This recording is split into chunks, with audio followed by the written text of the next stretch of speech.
सर्व मातापिता, बंधू भगिनी, मित्रमैत्रिणींनो, जगासमोरचे 8 मुख्य मध्यवर्ती विषय, त्या विषयांच्या मधला भारताचा सहभाग, भारताचा वाटा, त्या विषयांचा भारतावर परिणाम, भारताचा त्या विषयांवर परिणाम, आणि सगळ्यात महत्त्वाचं म्हणजे त्या 8ही विषयांकडे बघण्याचा एक खास भारतीय की जो वैश्विकच आहे असा दृष्टिकोन, पर्स्पेक्टिव्ह, हे आपल्या व्याख्यानमालेचं मूळ स्वरूप आहे। ते आपल्या भारतपणाचं म्हणजे राष्ट्रीयत्वाचं सुद्धा वैशिष्ट्य आहे की राष्ट्र म्हणून भारत आणि विश्वाची एकात्मता या दोन गोष्टी परस्पर विरुद्ध नाहीत, त्यांचा कॉन्फ्लिक्ट नाही एकमेकाशी।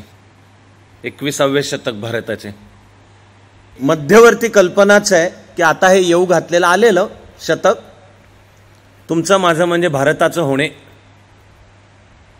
म्हणजेच ते विश्व कल्याणाचं सुद्धा होणे। म्हणून खोटा उगाच आशावाद,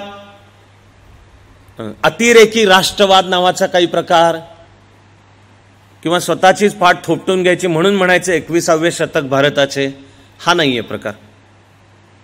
जगातले अनेक समतोल, निपक्षपाती, इतकंच काय प्रसंगी काही मुद्द्यांवर ते भारत विरोधी सुद्धा आहेत, पण भाष्यकारांनी सांगितलंय की भारत उत्थानाच्या वाटेवर आहे आणि हे भारताचं उत्थान कोणा दुसऱ्याला कमी लेखून, दुसऱ्याला चेचून किंवा काहीतरी जगावर राज्य करण्यासाठी नाही, तर ते विश्वाच्या कल्याणाचं पण असणार आहे। म्हणून विचारपूर्वक नाव 21व्या शतक भारताचे। त्या विषयांच्या मधला सगळ्यात महत्त्वाचा विषय कोणता असेल तर तो विज्ञान आणि अध्यात्माचं अद्वैत। आणि ह्या शब्दांशी कसंही उलटपालट खेळलो तरी अर्थपूर्णच ते खेळ राहतात आणि वाक्य पण अर्थपूर्ण राहतं। विज्ञान आणि अध्यात्माचं अद्वैत, अद्वैताचं विज्ञान, कसेही शब्द तरी त्यांचा मूळचा अर्थ तोच राहतो, कारण हा सगळ्या विषयांचाच मुळी आत्मा आहे। युग विज्ञानाचं आहे, ते अध्यात्मापासून वेगळं नाही। आणि अध्यात्म विचार म्हणजे काहीतरी गूढ किंवा भयंकर कळणार नाही अशा काहीतरी अवघड भाषेतलं, विशेषतः अंधश्रद्धांनी भरलेलं आणि माणसात भिंती निर्माण करणारं अशी नाहीच आहे, चुकीचीच समजूत आहे। ते एकरूप आहे। आपण आधीच्याही 2 भागांमध्ये ते समजावून घेत आता इथपर्यंत पोहोचलो की आता विज्ञान आणि अध्यात्माचं हे एकरूपत्व म्हणजे अद्वैत, आणि विज्ञान आणि अध्यात्माचं अद्वैत समजावून घेतानाच ते जे अद्वैताचं विज्ञान आहे ते वेदांत विज्ञान आहे, त्याला शब्द विज्ञानच आहे, तो समजावून घ्यायचा आहे।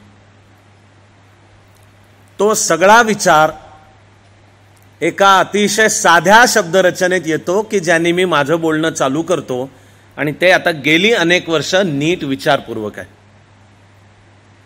ते म्हणजे हे मी कायम सांगतो की पहिला मुद्दा सगळ्यात महत्त्वाचा आहे म्हणून पहिला, तो म्हणजे सर्वांना सर्व काळ सर्व शुभेच्छा। हल्ली काही वेळा सभांच्या मध्ये मी असं म्हणायला सुरुवात केली की लोक कोरसनी म्हणतात पाठोपाठ सर्वांना। मी अशी जर सुरुवात जरी करून दिली सर्वांना की उरलेले सगळे सर्व काळ सर्व शुभेच्छा।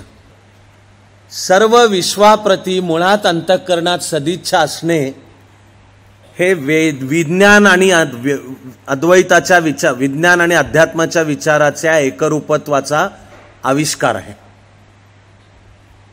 सर्व विश्व एक आहे, ते मूळच्या एकाच ऊर्जेतून निर्माण झालेलं आहे। दिसणारं सर्व वैविध्य हे त्या मूळच्या एका ऊर्जेची विविध रूप आहे। तर त्याचा अर्थ हा झाला की मी सर्व विश्वात आहे आणि सर्व विश्व माझ्यात आहे, मग वेगळं काय उरलं? तेव्हा मी हिंसा कोणाची करणार आणि मी द्वेष कोणाचा करणार? मी जर कोणाचा द्वेष करत असेल तर त्याचा अर्थ आहे की तेवढ्या प्रमाणात मी स्वतःचाच द्वेष करतोय, आणि मी जर कोणाला मारण्या काटण्याची रक्तपाताची भाषा करत असेल द्वेषाची, तर तेवढ्या प्रमाणात मी करतोय तो स्वतःचाच द्वेष आहे। ते पर्यावरण असू द्या, माणसाची वाटणी जातीपातीत असू द्या, जातीपातींपेक्षा दूर करायला अवघड असलेली विषमता आहे, स्त्री पुरुष विषमता असू द्या, आपण निसर्गाशी एकरूप आहोत, माणूस सर्व एकरूप आहे, कारण तो एकमेकाशी जुळलेला आहे, इंटरकनेक्टेड, नुसता नाही एकमेकावर अवलंबून आहे, इंटरडिपेंडंट. हे जेव्हा कळेल तेव्हा मुखातून निघणारा उद्गार सर्वांना सर्व काळ सर्व शुभेच्छा हाच असणार आहे. त्या शुभेच्छा इटर्नल, शाश्वत, त्या शुभेच्छा अनकंडिशनल, बिनशर्त की त्याला अमुक केलं तर शुभेच्छा, व्याख्यानाला आलात तर शुभेच्छात, नाही आलात तर नाहीत वगैरे काही नाही, आहेतच त्या. आणि इथे आहे म्हणून आहेत शुभेच्छा, आणि नसलो तर नाहीये, शुभेच्छा आहेतच. पण हे मला असं इथं उभं राहायची संधी आहे, एक प्रकारे ते तुम्ही आहात म्हणून ही संधी आहे. सगळ्यांच्या बद्दल मनापासूनचे आभारी राहात, व्यक्त करायच्या असतात शुभेच्छा. सर्वांना सर्व काळ सर्व शुभेच्छा. हे विज्ञान आणि अध्यात्माच्या अद्वैत म्हणजे एकरूपत्वाचाच रोजच्या जगण्यातला आविष्कार आहे. तो जेवढ्या प्रमाणात मला कळलाय तेवढ्या प्रमाणात विचारपूर्वक मी नाव ठेवलं याला की ही आपली खास भारतीय श्रद्धा आहे. जीवनात जे करायचं ते पहिल्यांदा निदान ती प्रार्थना करताना तरी मनापासून सर्वांचं कल्याण हो ही प्रार्थना, आणि तुझ्या कामाला लाग. ती त्या अद्वैताच्या जाणीवेतून आहे आणि ते विज्ञानच आहे. कोणी कदाचित म्हणतोच बसल्या बसल्या की अशी काय सर्वांचं कल्याण हो प्रार्थना म्हणल्याने होते का? तर विज्ञानाने पण सांगणं चालू केलं, बिलकुल. क्वांटम मेकॅनिक्स, क्वांटम फिजिक्स, की माणसाचे विचार हे मेंदूतनं प्रसृत होणाऱ्या लहरी आहेत, इलेक्ट्रोमॅग्नेटिक वेव्स. आणि आपण असं म्हणतामध्ये त्या कोणत्या इलेक्ट्रोमॅग्नेटिक वेव्स सोडतो यानुसार आपण कोणत्या आणि काय फ्रिक्वेन्सीच्या इलेक्ट्रोमॅग्नेटिक वेव्स घेणार हे सुद्धा ठरतं. मी जर सारखाच विचार दुष्टपणाचा, स्वार्थाचा, ह्याचं वाटोळं हो, त्याचा मुर्दा बसवलाय, बाहेर आहे बघतो तुझ्याकडं, असाच जर करत असेल ना दिवस रात्र, हळूहळू थोबडा पण तसाच होणार आहे आणि जगणं पण तसंच होणार आहे. पण मुळात अंतःकरणामधली जर प्रार्थना असेल सर्व विश्वाचं कल्याण हो आणि तुझ्याकडनं होणारं काम कर, तर फिजिक्सनी सुद्धा सांगणं चालू केलंय की हो, हे प्रामाणिकपणे म्हणणारा जर एक माणूस असेल आणि 10 असतील आणि 100, 1000, 10,000 असतील, तर फिजिक्सचा शब्द आहे प्रॉबेबिलिटी, की त्या सदिच्छा, त्या प्रार्थना वास्तवात येण्याची निदान शक्यता तरी वाढते. हे 100% विज्ञाननिष्ठ वाक्य आहे. करण्याच्या क्षणांना ती प्रार्थना मनापासून पाहिजे, रिच्युअल, कर्मकांड म्हणून नाही पाहिजे, नौटंकी, नाटक म्हणून नाही पाहिजे. करतोय प्रार्थना सर्वांचं कल्याण हो, पण मनात कंसामध्ये म्हणतोय एक सोडून, मग नाही होणार. करण्याच्या तरी क्षणांना आपलं अस्तित्व त्या उंचीला पोचलेलं पाहिजे. माणसं आपण सगळे आहोत. मी आहे इथे उभं राहताना मला माझ्या माणूसपणाचं नीट भान आहे. तेव्हा उरलेलं जीवन जगताना काय आपल्या हातनं कधी भलं बुरं, चांगलं वाईट, यश अपयश, आशा निराशा, सुख, आणि कोणाची चूक सुटका आहे त्याच्यापासून. पण निदान म्हणण्याच्या क्षणांना आणि म्हणताना तरी अंतःकरण प्रामाणिकपणे म्हणतंय. तर विज्ञान पण सांगतं की हो, जर ती प्रार्थना प्रामाणिकपणे असेल तर निदान क्वांटम मेकॅनिक्सचा शब्द आहे प्रॉबेबिलिटीजच्या भाषेत आहे, प्रॉबेबिलिटी होण्याच्या शक्यता तरी वाढतात. मग मी अर्ध पाऊल पुढे जाऊन हे निश्चित सांगतो, तेवढा अनुभवतोय म्हणून, की एक क्षणभरासाठी तो फिजिक्सचा भाग आपण बाजूला ठेवू आणि सर्वांचं कल्याण हो अशी प्रार्थना करल्याने काय खऱ्याच होतं का सर्वांचं कल्याण? तर 100% गॅरंटीनी सांगतो की जर प्रार्थना प्रामाणिक असेल तर पहिले म्हणजे सर्वांचं कल्याण हो म्हणणाऱ्याचं तर कल्याण व्हायला सुरुवात होते, हे निश्चित आहे, गॅरंटीड. मग तो जे करेल ते त्याच्या हातून घडणारं कर्म सर्वांच्या कल्याणाच्या दिशेने आपोआपच, त्याला कृत्रिम काही लागत नाही. सहज बोलणे हित उपदेश ही तुकोबारायांची ओळ आहे, की तो सहज जाता जाता काय जे चाललंय तरी ते होत जातच कल्याण त्याच्या, कारण त्याच्यात पोज नाहीये, कुठली कृत्रिमता नाहीये. एक उत्स्फूर्तपणे निघणारा उद्गार आहे तरी त्याच्यातनं होत आहे ते कल्याण होतच आहे. तुम्ही आपल्या कुठल्याही प्रार्थना पहा, वेद काळापासनं एकही प्रार्थना प्रथम पुरुषी एकवचनी नाही. देवा मला अमुक दे अशी नाहीच आहे, आम्हाला दे, आम्हा सर्वांची बुद्धी तेजस्वी कर. मला वैयक्तिकच काही दे, तेवढी अज्ञान सामी करतो तेवढी करू द्यात, लिफ्ट करा दे. पण आपल्या सर्व प्रार्थना संस्कृतमध्ये असतील तर सर्वेत्र सुखिनः सन्तु आहे, त्या बुद्ध महावीरांनी शिकवलेल्या प्राकृतातल्या असतील तर भवतु सब्ब मंगलम आहे, आणि मराठीमध्ये ज्ञानोबा तुकोबाचा वारसा जसा जेवढा जर कळत असेल तर विश्वाचं कल्याण हो, जो जे वांछील तो ते लाहो, हीच आहे प्रार्थना. सर्वांना सर्व काळ सर्व शुभेच्छा हे रोजच्या जगण्यातलं कृतीतलं विज्ञान आणि अध्यात्माचं एकरूपत्व आहे, अद्वैत आहे. त्या अद्वैताच्या जाणीवेतूनच उच्चार निघतो की दोन माणसं भेटली किंवा हा असा मी तुमच्या समोर आणि तुम्ही माझ्या समोर आले तर एकमेकाला कसं भेटायचं, तर हे नमस्ते आहे. नमस्ते खरंच भारतीय संस्कृतीच्या एकेका संकेत असेल, नॉर्म असेल, जगण्या वागण्या बोलणे, हिच्या मागे एवढा सखोल विचार आहे, तो अनेकदा रोजच्या जगण्या वागण्यात विसरतो. कळत किंवा नकळत कुठेतरी आपल्यावरचे होणारे प्रत्यक्ष अप्रत्यक्ष संस्कार आहेत की जरा कुठं भारतीय संस्कृती विशेषतः प्राचीन इतिहास म्हणलं की तुम्ही जातीयतावादी. ते आता ज्यांना तो रोग आहे त्यांना असू द्यात, पण विज्ञाननिष्ठ सुद्धा विचार करायचा झाला तर त्या एकेका कल्पनेमागे प्रचंड मोठं सखोल मानसशास्त्र पण आहे आणि विज्ञान पण आहे. साधं हे जे नमस्तेचं आहे ह्याच्या मागची आता न्यूरोसायन्समधली भूमिका आहे की मेंदूचा उजवा भाग आणि मेंदूचा डावा भाग एकत्र येतात तेव्हा सर्वात उत्तम शक्ती प्रगट होते. हे जेव्हा मी करतो, उजव्या हातावर डाव्या हातावर मेंदूच्या उजव्या भागाचा कंट्रोल आहे, उजव्या हातावर डाव्या हाताचा आहे, विभागणी नाही आहे त्याच्यात, मेंदू त्याचं काम करतोय. पण हे दोन एकत्र आणून आणि त्या नमस्ते ह्या शब्दामध्ये ब्रह्मांड भरलेलं आहे, नुसत्या त्या एका शब्दात ब्रह्मांड भरलंय. साध्या ह्या नमस्ते शब्दाचा अर्थ आहे माझ्यातलं ईश्वरत्व तुमच्यातल्या ईश्वरत्वाला वंदन करीत आहे. नमस्ते ही सुरुवात करायची. तासाची सुरुवात असेल, दोन माणसं समोरासमोर आली, भेटायचे एकमेकाशी, नमस्ते. पण जर भान असेल तर हे साधं हे कृत्य नमस्ते हे त्या विज्ञान आणि अध्यात्माच्या अद्वैताचं साध्या जगण्या वागण्या बोलण्यातलं आहे. नमस्ते. अध्यात्म विचार विज्ञाननिष्ठ आहे हे आता विज्ञानानेच सिद्ध केलंय, आणि जाणाऱ्या प्रत्येक दिवसागणित विज्ञानच अध्यात्म बनतं आहे. काही हा विचार समजावून घ्यायला अवघड नाहीये. मूळचा तर इतका साधा सोपा आहे, हे सर्व विश्व एकाच चैतन्यापासून बनलंय, याला म्हणायचं अध्यात्माचा विचार. संपला विषय. इतकं साधं आहे, शब्दात सांगायला इतकं साधं आहे.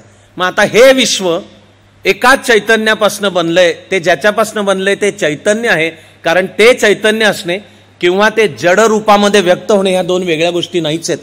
एक सलगता आहे त्याच्यामध्ये. जे जड आहे त्याच्याच वेगळ्या रूपाला ते चेतन आहे.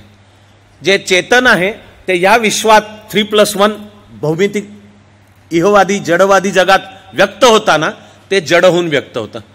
पण जड मॅटर विरुद्ध चेतन म्हणजे एनर्जी असंही काही भांडण नाहीच आहे. पण आजच्या फिजिक्सनी ही सिद्ध केलेली गोष्ट आहे की सर्व विश्व मूळच्या एकाच एक चैतन्यापासून बनलेलं आहे. त्यांनी धारण केलेली विविध रूप म्हणजे हे आपल्याला डोळ्यांना किंवा आपल्या पंच ज्ञानेंद्रियांना कळणारं विश्व आहे. पण ते बनलंय ते मूळच्या एकाच चैतन्यापासून. इथपर्यंत तर फिजिक्स पोचलंच आहे. पण मग भारतीय अध्यात्म विचार आपल्याला सांगतो तरी ते विज्ञाननिष्ठच विधान आहे की हे विश्व जर मूळच्या एकाच चैतन्यापासून बनलंय आणि डोळ्याला दिसणारे सर्व जे आविष्कार आहेत विविध ते सर्व त्या मूळच्या एका चैतन्याचेच आहेत, याचा अर्थ आहे आपणच आहोत ते चैतन्य. काही वेगळं काय अवघड काय ह्याच्यात. तत्त्वमसी ते तूच आहेस. फक्त अरे ओळख, आत डोकावून पहा, स्वची ओळख. ते अहम ब्रह्मास्मी प्रज्ञानम ब्रह्म, की हे ज्ञान हे कळणे म्हणजे ब्रह्म कळणे, ते ब्रह्म त्या मूळच्या चैतन्याला भारतीय विचारांनी ठेवलेलं नाव. मला तर वाटतं काही अवघड नाहीच आहे याच्यामध्ये. आद्य शंकराचार्यांनी अर्ध्या ओळीमध्ये सारांश सांगून ठेवला आणि मी तुम्हाला तो सारांश अर्ध्या ओळीत सांगतो असं सांगायला आधीची एक ओळ घेतली, कारण श्लोक 2 ओळींचा असतोय हा अनुष्टुप छंदामधला. श्लोकार्धेन प्रवक्ष्यामि यदुक्तम ग्रंथ कोटिभिः, एक कोटी कोटी ग्रंथांमध्ये जे सांगितलंय ते मी तुम्हाला अर्ध्या श्लोकात सांगतो, असं शंकराचार्य आधीच्या ओळीत सांगतात. श्लोकार्धेन, अर्ध्या श्लोकात. प्रवक्ष्यामी, सांगतो. श्लोकार्धेन प्रवक्ष्यामी यदुक्तम ग्रंथ कोटीभी, यदुक्तम जे सांगितलेलं आहे कोटी कोटी ग्रंथात. श्लोकार्धेन प्रवक्ष्यामी यदुक्तम ग्रंथ कोटीभी, एक ओळ ह्याच्यातच घेतली आणि त्या अर्ध्या श्लोकात मग सारांश सांगितला. ब्रह्म सत्य, जगन मिथ्या, जीवो ब्रह्मैव ना परहा. संपला विषय, संपला विषय. हजारो वर्ष वेदांपासून आणि बुद्ध महावीरापासून ते आपले सर्व संत आणि आधुनिक सुद्धा ज्या सर्वांना हा विचार कळलेला आहे त्यांनी मांडलेला सगळ्याचा एक ओळीचा हा सारांश आहे. श्लोकाची एक ओळ. ब्रह्म सत्य, या साऱ्या विश्वाचं मूळ सत्य काय, त्याला ठेवलेलं नाव, अध्यात्माच्या विचाराने ठेवलेलं नाव आहे ब्रह्म. आता फिजिक्सही त्याला ऊर्जा, एनर्जी असंच म्हणतं. ते एनर्जी आहे मूळच्या स्वरूप. अध्यात्म विचार आणखी काही पुढच्याही गोष्टी सांगतं. मला विश्वास आहे की विज्ञानाची जी प्रगती आहे ती उद्या त्या गोष्टी सिद्ध करणार आहे. आज बोलून ठेवतो मी की त्या सिद्ध करणार आहे. कारण ते ब्रह्म विश्वाच्या निर्मितीपूर्वी ते एकले एक होते. ते स्वतःच्या श्वासानी श्वास करत होते आणि स्वतःच्या संवेदनांनी स्वतःला जाणून घेत होते, स्वसंवेद्य. आणि मग त्याच्यात एके दिवशी स्फुरण झालं एकोहम बहुश्याम. त्यांनी केला संकल्प स्वतःची विश्वाच्या निर्मितीचा. आणि का ती विश्वाची निर्मिती? लीला आहे ही सर्व. ही सर्व लीला आहे, माया आहे. डोळ्याला जे कळतं त्याला जर अंतिम सत्य समजायला लागलो तर सत्याचं दर्शन अपुरं राहणार, म्हणून चुकीचं राहणार. डोळ्याला दिसतं ते सत्य नाही असा याचा अर्थ नाही. ब्रह्मसत्य, जगन मिथ्या म्हणजे खोटं आहे असा मिथ्याचा अर्थ तो नाही. फिजिक्सही आता शब्द इल्युजन हा वापरतं. माया, इल्युजन. की आपण जर समजायला लागलो की जे डोळ्याला दिसतंय हे झाड आहे, हा माईक आहे, हे आपण बसलेलो आहे ते, पण जितके सखोल पापुद्रे सोलत सोलत अस्तित्वाच्या मूळ गाभ्यापाशी जाऊ तेवढं जाणवणार आहे की ते वरचे सगळे पापुद्रे हे अंतिम सत्य नाहीये. ते जेव्हा जाणवणं चालू होईल तेव्हा कळेल की अरे हे जे डोळ्यांना दिसतंय, त्वचेला कळतंय, कानाला ऐकू येतंय, नाकाला वास येतोय आणि जिभेला चव जाणवतीये, हे आहेत हे, पण हे आपल्या ज्ञानेंद्रियांना कळणारं विश्व आहे. ते म्हणजे अंतिम नाही. ते अंतिम आहे ते सत, चित आणि आनंद स्वरूपी आहे. आणि ते तूच आहेस मूळ. विश्व तुला जाणून घ्यायचंय का? स्वतःला जाणून घे. हा प्रवास आहे. ब्रह्म सत्य, जगन मिथ्या. त्या मिथ्याचा अर्थ खोटा नाहीये, पण ती माया आहे. तुला जर वाटायला लागलं तेच अंतिम सत्य आहे तर तुझा प्रवास तिथपर्यंत पोहोचलाय. प्रवास अजून चालू राहावा लागेल. ज्या दिवशी जाणवणं चालू होईल, याचा अर्थ या भौतिक जगाकडे पाठ फिरवायचे असते असं अजिबात होत नाही. ते स्मशान वैराग्य आहे. असलेल्या कर्तव्यांकडे पाठ फिरवायचे असते असंच उलटी ती जास्त उत्साहाने करायची असतात. श्लोकार्धेन प्रवक्ष्यामी यदुक्तम ग्रंथ कोटीभी ब्रह्म सत्य जगन मिथ्या. चौथा चरण सगळ्यात महत्वाचा आहे. जीवो ब्रह्मैव ना परहा. या दोन वेगळ्या नाहीच आहेत. हे विश्वाचं मूळचं सत्य म्हणजे ब्रह्म, आणि तुमच्या सोयीनी आणि आवडीनी त्याला नाव काही द्या. नाव काय देतात ह्यानी फरक पडत नाही. यहाँ तक की उद्या तुम्ही ते नाहीच आहे म्हटलात तरी काय फरक पडत नाही. तुझा प्रवास तिथून चालू होतोय की तुला म्हणायचं असं काही नाहीच आहे. No problem. तो तुझा स्टार्टिंग पॉईंट आहे. पण ज्ञानाचा प्रवास चालू ठेव. आपल्याला हे कळलेलं आहे की ते सर्व ज्ञानाचे प्रवास कुठूनही चालू झाले, ॲक्सेस पॉईंट त्यांचा, तरी ते अंतिमता ते एकाच एकम सद विप्राह बहुधा वदंती. म्हणजे सत्य एक आहे. जाणकार लोक त्याला वेगवेगळ्या नावानी बोलवतात. आणि हे कळणार आहे तुला की अरे तू तेच आहेस आणि ते तूच आहेस. हे श्वेतकेतो तत्त्वमसी. पण स्वतःला जाणून घे.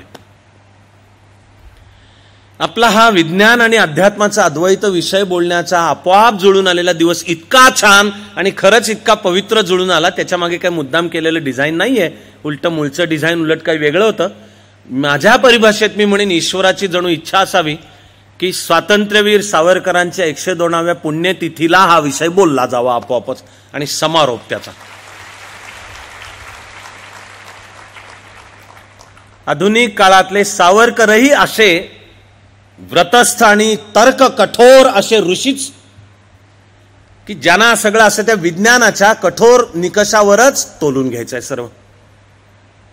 उलटे आपण विज्ञानाची कास सोडली म्हणून मागे पडत गेलो आणि सर्व प्रकारच्या अंधश्रद्धा दूर करून सर्व चिकित्सांना सामोरं जाऊन असं रोखठोक तिची तलवार आहे, बुद्धीची दुधारी तलवार आहे, विवेकाची, बुद्धीची, क्रिटिकल रिझन हिच्यावरच तपासून असं म्हणणारा हा आधुनिक तर्क कठोर ऋषीच.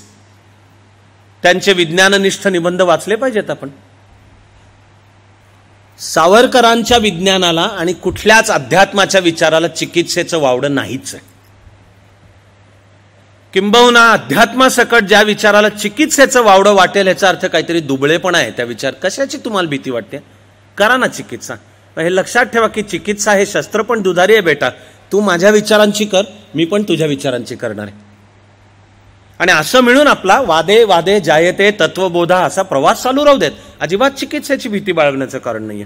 बुद्ध सुद्धा म्हणतो की तूच बुद्ध आहेस, अत्तदीपो भव, तूच बुद्ध आहेस, पण जाणून घे स्वतःला. आणि बुद्ध सांगतो की आपलं बुद्ध स्वरूप जाणून घेण्याच्या वाटेवर मी जरी आडवा आलो तर बुद्ध म्हणतो विवेकाच्या तलवारीने माझं मुंडकं उडव. फार अर्थपूर्ण आहे हे वाक्य. विवेकाची तलवार, रिझन म्हणजे रॅशनल बुद्धी. उगाच काहीतरी बाष्कळ भंकस अवैज्ञानिक कुठल्या तरी अंधश्रद्धा वगैरे नाही. अशी ती तलवार चालायला पाहिजे सपासप, आणि समोरच्या येणाऱ्या मग ते कापत जेव्हा पुढे सरकू त्याची बुद्ध जाणीव करून देतो की तुझ्यातच आहे अत्तदीपो भव. शोधत निघ, तुला तुझं बुद्ध स्वरूप कळणारच आहे. आणि त्या कळण्याच्या वाटेवर मी जरी आडवा आलो म्हणतो बुद्ध, गौतम बुद्ध, सिद्धार्थ गौतम बुद्ध, की या वाटेवर मी जरी आडवा आलो विवेकाच्या तलवारीने मुंडकं उडव आणि तू पुढे सरक. काही चिकित्सेचं वावडं नाही. किंबहुना अध्यात्म विचारालाही सर्व विज्ञान निष्ठेच्या, प्रयोगशीलतेच्या आणि तर्काच्या सुद्धा कसोट्यांवरच तोलून घेतलं पाहिजे. मी तुम्हाला कळलेलं थोडं पोचवतोय की अजिबात त्याचं बिचकायचं काही कारण नाही. कारण की क्वांटम मेकॅनिक्स पण सांगतंय की एका मुद्द्याला तो तर्क घुटमळणं चालू होतं, भिंगुळतो तर्क पण, आणि मग त्याच्या पलीकडचं जेव्हा दिसणं चालू होईल. हा क्वांटम मेकॅनिक्सचा एक निर्माता, अनेकातला एक, एकटा नाहीये, पण नील्स बोर, तो म्हणतो की जो म्हणेल मला क्वांटम मेकॅनिक्स समजलं त्याला काही समजलेलं नाही, आणि ज्याला जो म्हणेल मला अजून समजलेलं नाहीये पण मी जाणून घ्यायचा प्रयत्न करतोय त्याला थोडं थोडं समजायला सुरुवात झालेली. इतकं ते क्वांटम मेकॅनिक्सच चमत्कृतीपूर्ण आहे. आईन्स्टाईननी मांडलेली रिलेटिव्हिटी थक्क करणारी आणि चमत्कृतीपूर्ण आहे. आणि तिचे दोन्ही आहे विज्ञानच, पण दोन्ही ज्या निष्कर्षाला पोचतात ते परस्पर विरुद्ध निष्कर्ष आहेत. असं कसं असू शकतं? तर ते असं कसं असू शकतं याचा निराश करणे, टू रिकन्साईल, सोडवणे, ह्याला गेली 120 वर्ष विज्ञानाची प्रगती चालू आहे. वेगवेगळे सिद्धांत समोर येतात. स्वतः आईन्स्टाईननीच मांडला unified field theory. Actually unified field theory हा वेदांताचा विचार आहे की हे जे वाटतंय वेगवेगळं, आणि सापेक्षतावादाचा सिद्धांत आपल्याला नियतीवादाकडे घेऊन जातो की विश्वातलं सगळे असं असं असं ठरलेलं आहे, आणि ते विश्वाच्या निर्मितीचा जो काही बिग बँगचा क्षण आहे तिथेच ठरलेलं आहे, आणि ते बाकी विश्वात जे घडणार आहे ते तसं तसंच घडणार आहे. ते आपोआप आपल्याला तत्वज्ञानाच्या पातळीच्या नियतीवादाकडे घेऊन जातं. या उलट त्याच विज्ञानातून निर्माण झालेलं तितकंच गणिती, तितकंच प्रयोगाने सिद्ध होणारं क्वांटम मेकॅनिक्स उलट सांगतं एकही गोष्ट निश्चित नाही, निश्चित असूच शकत नाही, आणि पुढे आणि पुढच्या क्षणाला काय होईल याचं कशाचंच सांगता येत नाही. ते आपल्याला व्यक्ती स्वातंत्र्याच्या मुद्द्याकडे घेऊन जातं. फ्री विल, डिटर्मिनिझम, नियतीवाद आणि फ्री विल दोन्ही विज्ञानच आहे. दोन्ही ज्या निष्कर्षाला पोचतायत ते पूर्ण परस्पर, असं असू कसं शकतं? सत्याच्या शोधामध्ये आहे सर्व विज्ञानच, पण ते दोन्ही परस्पर विरुद्ध असा, तर त्याचा विज्ञानाचा गेली 120 वर्ष प्रयत्न चालू आहे हे दोन कसं सोडवायचं. विज्ञान आणि अध्यात्मातल्या ह्या नात्यामध्ये पूर्वी माणसं म्हणत आली, आणि मीही हे सांगतोय की ती म्हणत आलेलं कधी कीर्तनांच्या मधनं, कधी विवेकानंदांच्या विचारामधनं, सुदैवानी मिळालेली शाळा, तिथे भेटलेली लोक, मिळालेलं घर, या सगळ्यातनं जसं थोडं थोडं कळत गेलं तर पहिल्यांदा असं वाटलं की विज्ञान भौतिक जगाशी संबंधित आहे, अध्यात्म भौतिकतेच्या पलीकडच्या जगाशी संबंधित आहे. तर त्याचा अर्थ हा होतो की जिथे विज्ञान संपतं तिथे अध्यात्म चालू होतं. एका मुक्कामापर्यंत विज्ञान येतं, आणि विज्ञान मोकळं मन ठेवून, खुलं मन ठेवून गर्विष्ठ, अहंकारी, सर्व अंतिम सत्य कळल्याचा दावा न करता सांगतं विज्ञान की बाबा हे मला एवढं कळलंय, हे एवढं प्रयोगाच्या आधारे सिद्ध झालंय. अजून न कळलेलं पण खूप आहे, पण न कळलेलं आहे म्हणजे वाटेल ती अंधश्रद्धा स्वीकारायची असा त्याचा अर्थ होत नाही. हे एवढं कळलेलं आहे आणि एवढं नाही कळलेलं. पण अध्यात्म पुढचं, हा पण दावा पुढचे सर्व विश्व मूळचं कशासाठी आहे याचा सुद्धा करणं चालू करतं. उदाहरणार्थ, विज्ञान अस्तित्वाचा हेतू काय या प्रश्नात जातच नाही. विज्ञान फक्त अस्तित्व समजावून घेणे, एक्सप्लेन, अस्तित्व समजावून घेणे. तुकारामाच्या अभंगातले ओले, चाले हे जग कोणाची या सत्ते, की झाडाची पानं सळसळतात, वारा वाहतो, झाडं उगवून पण येतात, हे सगळं हे विश्व कोणाच्या सत्तेने चाललेलं आहे. चाले हे जग कोणाची या सत्ते हा अध्यात्मालाही पडलेला प्रश्न आहे. पण विज्ञानाची सुद्धा सर्व प्रगती हे काय चाललंय, द रिडल ऑफ एक्झिस्टन्स, अस्तित्वाचं कोडं. आणि अरे ते जरा समजावून घ्यायचंय. विशीमध्ये असलेल्या न्यूटनला एक सफरचंद खाली पडताना दिसतं म्हणून त्याच्या डोक्यात प्रश्न येतो की खाली का पडलं, वर का नाही गेलं. यातून गेल्या 350 वर्षामधलं सर्व विज्ञान पुढे सरकतं. पण विज्ञान दिस इज व्हॉट इट इज, हे असं आहे एवढं सांगतं. ते का आहे, त्याची दिशा काय, ती का तशी आहे, मुख्य म्हणजे ह्या सगळ्याला काही ध्येय आहे का, हे या विश्वापासून ते व्यक्तीच्या जीवनापर्यंत, की मी जन्माला का आलो, माझ्या जीवनाला दिशा काय, विज्ञान म्हणतं त्याचं आम्हाला माहिती नाही. हे आम्ही इथपर्यंत जातो. म्हणून पहिल्यांदा असं वाटणं चालू होतं की जिथे विज्ञान संपतं तिथे अध्यात्माचा प्रांत चालू होतो. म्हणजे एक सलगताच आहे, कंटिन्युअम. पण असं विज्ञान प्रवासामध्ये लिनियर एकामुख, तिथून पुढे अध्यात्माचा प्रांत चालू होतं. खरं म्हणजे मग जाणवतं की अरे असं विज्ञानाचा प्रांत नावाचा काही वेगळा आहे आणि अध्यात्म विचाराचा प्रांत नावाचा काही वेगळा असं मुळी नाहीच आहे. आणि अशी काही वॉटर टाईट विभागणी नाहीये की हे म्हणजे विज्ञान, इथे ते संपतं आणि हे असं इथून पुढे अध्यात्माचा प्रांत नाहीच आहे. ते इमर्ज होतं, ते एकातून दुसरं. आणि ते असं एक सरळ रेष नाहीये, ते वर्तुळाकार म्हणावा असाच प्रवास आहे. विज्ञानातून अध्यात्म उगम पावतं, अध्यात्मातून सुद्धा विज्ञानाचा विचार उगम पावतो. अशी एकमेकाच्या मध्ये असलेली ती सलगता आहे. त्याच्याही पुढे जाऊन आपल्या प्रवासामध्ये लक्षात येतं की अशी ती सलगता आहे आणि एकातून दुसरं निर्माण होतं. असं तरी कुठे विज्ञान आणि अध्यात्म जणू एकाच नाण्याच्या दोन बाजू आहेत. ते विश्वाचं कोडं समजणे, अस्तित्वाचा अर्थ समजणे म्हणजे ते नाणं. त्या नाण्याची तू एक बाजू पाहिलीस तर तू विज्ञान पाहतोयस, त्या नाण्याची दुसरी बाजू पाहिलीस तर तू अध्यात्म पाहतोयस. कुठली तरी जर एकच बाजू पाहिलीस तर तुझं नाण्याचं आकलनच अपुरं आहे.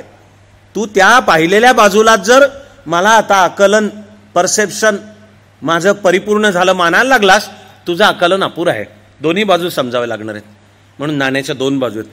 आणि मग वेळ ही येते की कळणं मुळी चालू होतं की असं काही नाणं आणि त्याला अशा काही दोन बाजू आहेत असंही नाही आहे. आपल्या आकलनामुळे त्या दोन वाटतात आहे, तेही मुळात एकच आहे. अद्वैत जाणवणं चालू होणं. असलेल्या एकाच सत्याचं प्रवेश असा इकडून केला आणि जसं कळत गेलं ते केलेल्या एका वर्णनाचं नाव आहे विज्ञान. त्याच वर्णनाचं नावही अध्यात्म आहे. आणि आता झालेल्या विज्ञानाच्याच प्रगतीने आपल्याला इथपर्यंत आणून ठेवलं की मुळे आता वर्णनं सुद्धा वेगळी राहत नाहीत. सहज तयार होणाऱ्या आणि स्फुरत जाणाऱ्या संज्ञा इतक्या एकसारख्या आहेत की जर अभ्यास नाही केला तर आश्चर्य सुद्धा वाटेल की असा कसा काय असा योग जुळून आला की दोघांनाही घडणारं सत्याचं दर्शन एकाच स्वरूपाचं आहे. या दिसणाऱ्या विश्वाला अध्यात्माच्या विचारातला पारिभाषिक शब्द आहे नामरूपांचं विश्व, नेम्स अँड फॉर्म्स. की आपण त्याला नावं ठेवलीत. ह्याला रोस्ट्रम म्हणतो आपण, या आकाराला झाड म्हणतो आपण, आणि हे व्यासपीठ आहे म्हणतो आपण. ती आपण ठेवलेली नावं आहेत. ते म्हणजे विश्व नाही आहे. त्याला नामरूपांचं नाव ठेवलंय त्या रूपांना. नामरूपांचं विश्व आहे. विश्वाचं विश्व पण मूळचं सत्य त्याच्या पलीकडचं आहे. नामरूपातच जोपर्यंत गुंतून पडशील तर तुझं आकलन त्या नामरूपापर्यंतचं राहील, जे चूक नाही. पण तुला मूळच्या सत्याकडे जायचं असेल तर त्याच्या पलीकडे जावं लागेल. फिजिक्स सुद्धा शब्द वापरतं विश्वाचं वर्णन करायला, the world of names and forms असाच आहे शब्द, की this is a world of names and forms, की याला म्हणायची 92 एलिमेंट्स. आता त्याला एलिमेंटच का म्हणायचं, आणि जणू त्या 92 मूलद्रव्यांपासून विश्व निर्माण झालंय. मग डाल्टन म्हणाला की 92 असू द्या मूलद्रव्य, त्यांचा बिल्डिंग ब्लॉक मूळचा एकच आहे, त्याला त्यांनी नाव दिलं ॲटम. कारण तो ग्रीक भाषेतला शब्द आहे इनडिव्हिजिबल, अविभाज्य. आणि विज्ञान पुढे सरकलं तसं त्या अणूतले कण कळले, सब ॲटॉमिक पार्टिकल्स. त्यांची वाटली एक रचना की गाभ्यामध्ये असतो प्रोटॉन, तो घनभारित म्हणायचा, त्याच्या भोवती न्यूट्रॉनचं आवरण असतं आणि एका विशिष्ट ऑर्बिट वर्तुळामध्ये त्याच्या भोवती इलेक्ट्रॉन फिरतात किंवा असतात, स्टेट्स, त्यांच्या एनर्जी स्टेट्स. ही केलेली सर्व वर्णनांना फिजिक्स सुद्धा म्हणतं की हे नामरूपांचं विश्व आहे. प्रोटॉन पॉझिटिव्हली चार्ज असतो म्हणजे काय, तर ते आपण नाव ठेवलं त्याला, की याला प्रोटॉन म्हणायचं. काहीतरी प्रोटॉनच्या जागी दगड्या असा शब्द काढला असतात, ओके, DAG, DYA. नामरूपाने ठरवलं की ह्याला म्हणायचं प्रोटॉन, त्याच्या मागे आहे काही कारण, आणि त्याला म्हणायचं पॉझिटिव्हली. ते पॉझिटिव्ह का, आणि भोवती इलेक्ट्रॉन क्लाउड त्याच्या एनर्जी स्टेट ऊर्जेच्या एका अवस्थेत आहे, आणि कधी तो कणासारखा असतो तर कधी लाटेसारखा असतो, वेव्ह आणि पार्टिकल. त्याला म्हणायचं इलेक्ट्रॉन, आणि म्हणायचं की तो आहे निगेटिव्हली चार्ज, ऋणभारित. का, नामरूप आहेत ही आपण ठेवली नावं, विषय समजावून घ्यायला, आपल्या आकलनासाठी ठेवली, तर ते नामरूपांचंच विश्व आहे. असं संज्ञांचं सुद्धा साम्य नुसत्या आश्चर्यापाशी नाही आपण थांबणार, तर त्यातनं या आकलनाचा जन्म होईल की अरे आता तर एक संपतं तिथे दुसरं चालू होतं असंही नाहीये, किंवा नाण्याच्या दोन बाजूही नाही आहेत, नाणंच आहे, ते एकच आहे, दोन्ही मुळात एकच आहे. एकाच सत्याच्या दर्शनाला फक्त कदाचित कधी परिभाषा वेगळ्या वापरल्या, आणि आता तर त्या परिभाषांचं वेगळेपण सुद्धा संपत चाललेलं आहे. असं समोर आधुनिक काळातलं सुद्धा विज्ञाननिष्ठ अद्वैत येत जातं. पण ज्यांची धाव अजून साधारणपणाने 1848 पर्यंतच्या विज्ञानापर्यंतच आहे, किंवा त्यांची त्या आकलनावर त्यांची विचारधारा उभी आहे, जिचं नाव आहे जडवाद, जिला कोणी रूढार्थाने म्हणतं हा डावा विचार, लेफ्टिस्ट विचार, जिचं म्हणणं आहे की बाकी सगळं बकवास आहे, इंद्रियांना कळतं तेवढंच काय ते सत्य. त्या जाणीवांच्या मधनं विविध तऱ्हांची द्वैत उभी राहतात, आणि जड म्हणजे हे वस्तुमान हेच काय ते सत्य आहे. उरलेलं जर कोणी म्हणत असेल की खरं सत्य त्याच्या पलीकडे आहे, त्याच्या सखोल आहे, उलट ते जड म्हणजे दिसणारं वस्तुमान हे फक्त वरवरचं सत्य आणि ती माया आहे, की लगेच तुम्ही बुरसटलेले आहात, तुम्ही मागासले आहात, भंकस आहात, आणि तुमचे सगळे हे विज्ञाननिष्ठ नाहीच आहे, काय चाललंय बकवास आणि सगळे बघा. तर माझं एवढंच म्हणणं आहे की त्यांची बुद्धीची धाव 1848च्या पलीकडे गेलेली नाहीये.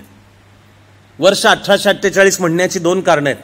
एक, तिथपर्यंत असलेली विज्ञानाची प्रगती, आणि 1848 पर्यंतचं विज्ञान जे काही म्हणत होतं, आणि हा कम्युनिस्ट मॅनिफेस्टो 1848 मध्ये प्रकाशित झाला. जग त्याच्या पलीकडे सरकलं, आणि लवकरच त्याची 200 वर्ष होतील. ते ज्यांचं भान नाहीये या 200 वर्षांचं, विज्ञान सुद्धा कुठे पोचलं यांचं भान नाहीये, त्यांना वाटतं की ते जड हेच काय ते सत्य आहे. त्यांना पिसाळायला होतं हे अक्षर पाहून याच्यावरची काही जणांना. ओम = mc². मला एकदा 6 वर्षापूर्वी एक निवडकांची एक जागतिक परिषद असते आहे. माझं भाग्य आहे की तिचं मला निमंत्रण होतं, तिला जाता आलं. परिषदेचंच नाव, शीर्षक होतं SAND. SAND म्हणजे सायन्स अँड नॉन ड्युॲलिटी, असंच परिषदेचं नाव होतं. SAND, science and non duality. जगातल्या 32 देशातनं बोलवलेले 700 जण होते, त्यातले निदान 699 शास्त्रज्ञ होते, मी 700वा. पण ती जी परिषद कॅलिफोर्नियामध्ये होती निमंत्रणावरून, तिचं ते शीर्षक होतं ओम = mc².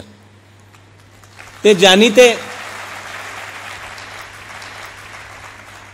आईन्स्टाईननी E = mc² मांडताना ऊर्जा आणि वस्तुमान याचं समतुल्यता, की अरे ते एकच आहे, हेच सांगितलं ना, की ती ऊर्जा मुळातली एकच आहे. तीच कधी वस्तुमान मॅटर रूपात प्रकट होते, तर मॅटरचंही रूपांतर कधी ऊर्जेमध्ये होतं.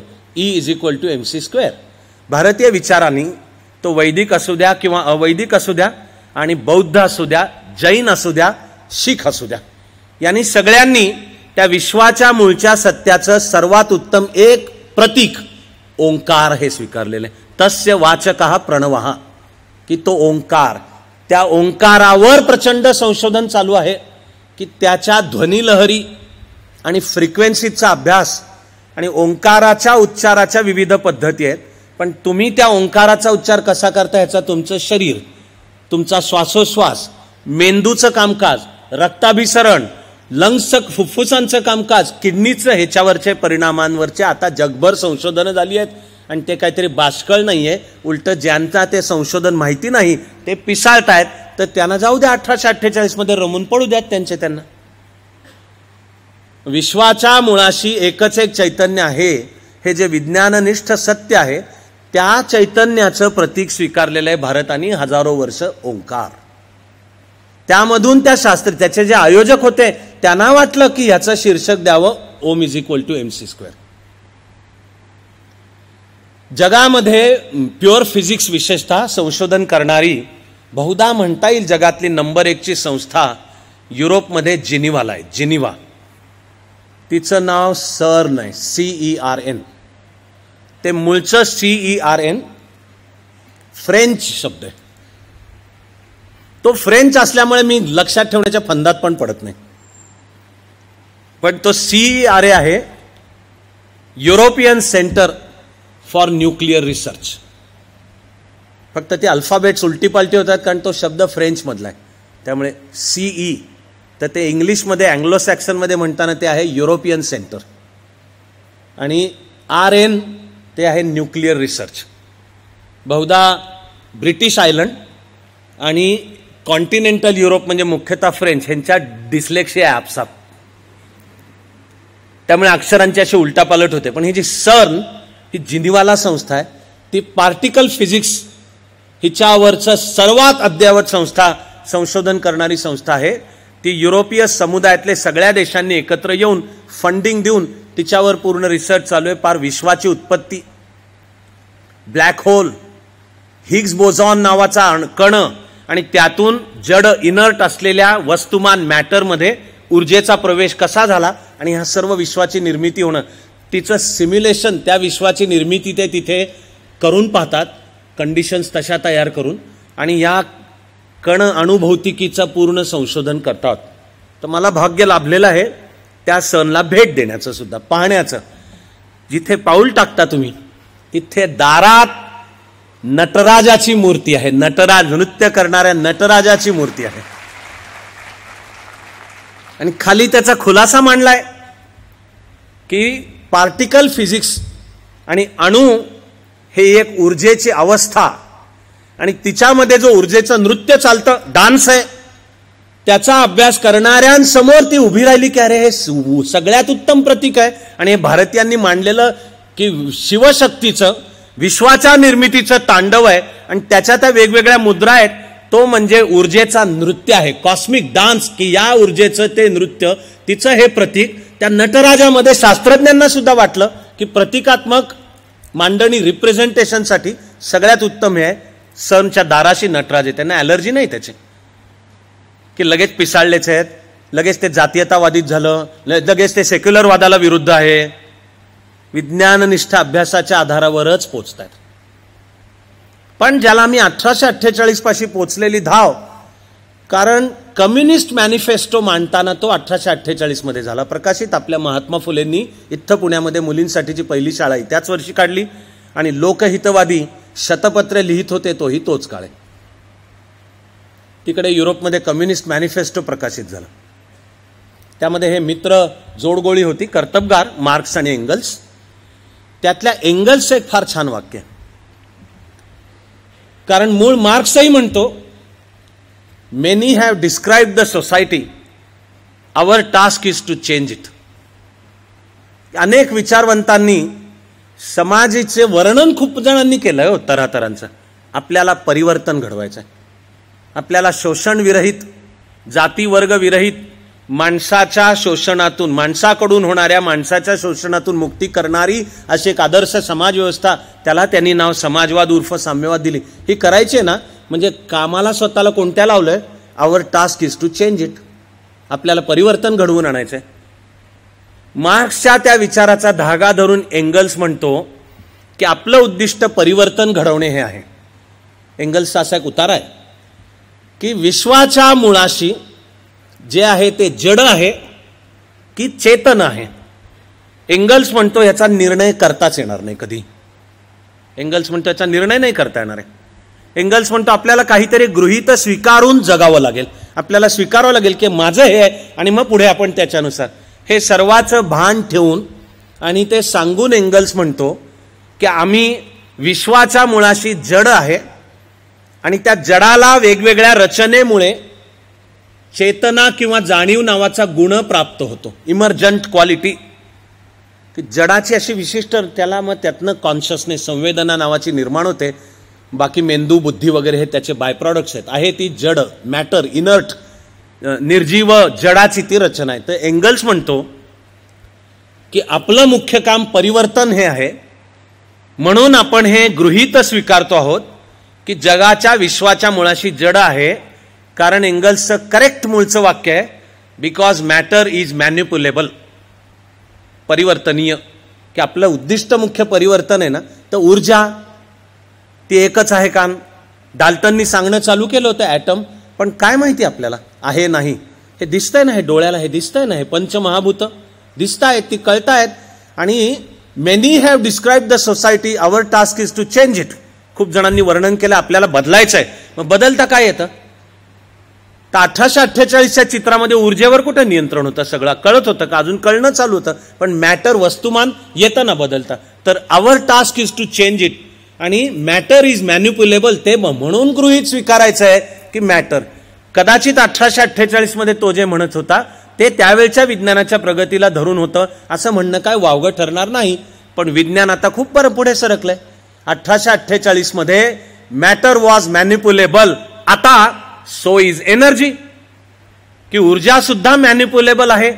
आणि कळलं पुढच्या काळामध्ये की वस्तुमानाचंच ऊर्जेत रूपांतर होतं, ऊर्जेचंच वस्तुमानात होतं. आहे ते दोन्ही एकच आहे. फक्त नामरूपांच्या त्या एका आविष्काराला आपण कधी वस्तुमान म्हणतो, कधी ऊर्जा म्हणतो. पण माणसाचं नियंत्रण त्याच्यावर आलं का नाही आलं? म्हणजे उलटा तो विज्ञानाच्या प्रगतीचा ओघच आपल्याला आता अध्यात्माच्या प्रांतात नेऊन सोडतो. या दोन वेगळ्या नाहीत, गूढ त्याहून नाहीत. आणि काहीतरी अंधश्रद्धा आणि मुख्य म्हणजे माणसातली वाटणी करणार तर त्याहून नाही. मला आम्ही 16, 17, 18 वर्षाच्या असतानाची एक चर्चाच लक्षात आहे. माझे 2 कम्युनिस्ट मित्र, आणि मित्र अजूनही आहेत. असं असू शकतात, विचार वेगळे असू शकतात. माणसं त्यांनी लगेच शत्रू नाहीत होत त्याचे. ही प्रगल्भता पण दोघांकडेही असायला पाहिजे. तर रात्री उशिरापर्यंत आमच्या चौकात गप्पा चालू असायच्या विविध तऱ्हांच्या, पोरी, सिनेमे सोडूनच्या बाकी सगळ्या. आमच्या वेळी चर्चा करायला नव्हत्याच. तुम्ही लकी आहात. त्यामुळे तुमची प्रगती खोरटते का तेवढं पहा फक्त.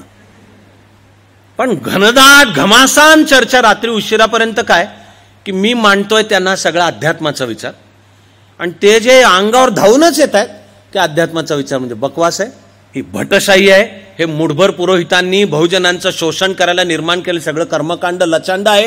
आणि जगातला सर्वश्रेष्ठ शोषणातून मुक्ती करणारा कोण असेल तर मार्क्सच आहे. त्याच्या राजवटींनी जगभर काय केलं त्याने रक्तपाताने इतिहास भरलेला आहे सगळं आपला. पण मी जरा त्यांना तरी बोलताना समजावून सांगायचा प्रयत्न, मी संदर्भ विवेकानंदांचे देतोय, अरविंदांचे देतोय, भगवद्गीतेचे देतोय. असं पहाटे 3 पर्यंत मला अचानक पहाटे 3ला एका क्षणाला लक्षात आलं. आणि मी त्या दोघांनाही विचारलं की तू भगवद्गीता वाचली आहे का?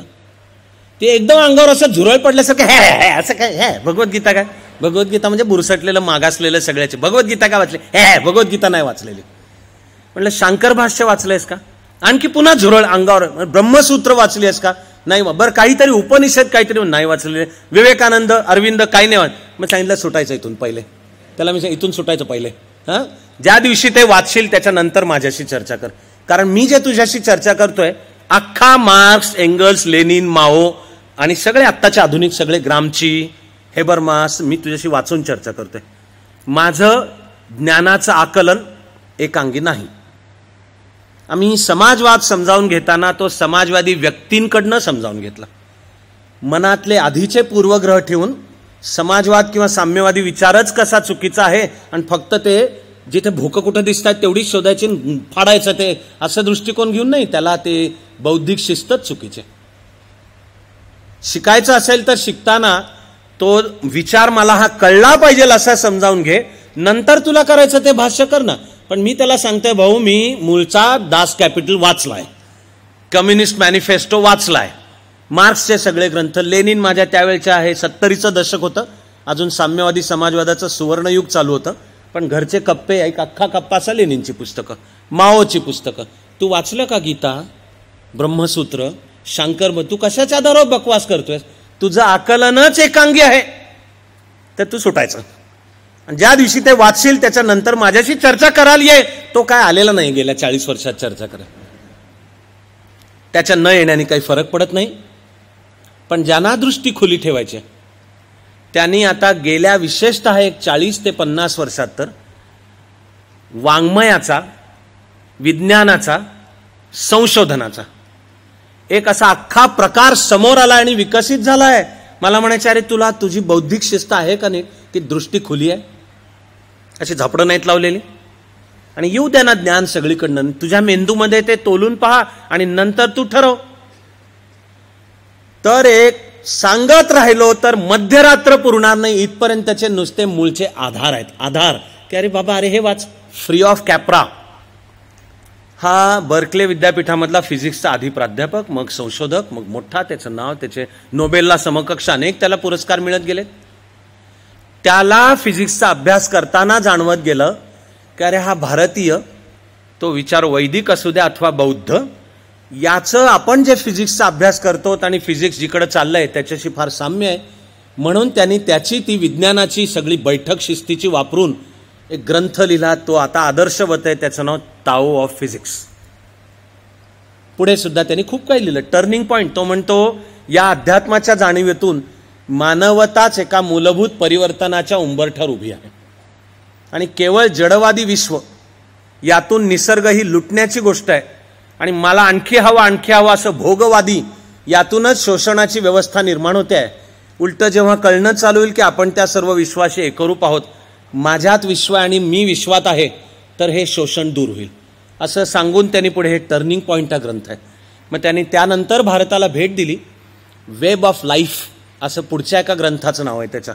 वेब म्हणजे सणंग, जाळं, की ते असं सर्व एकमेकात गुंफलेले एकत्रच आहे, वेब ऑफ लाईफ. त्याच्या त्या ग्रंथात एक भारत भेटीवरचा चॅप्टर आहे त्याचा.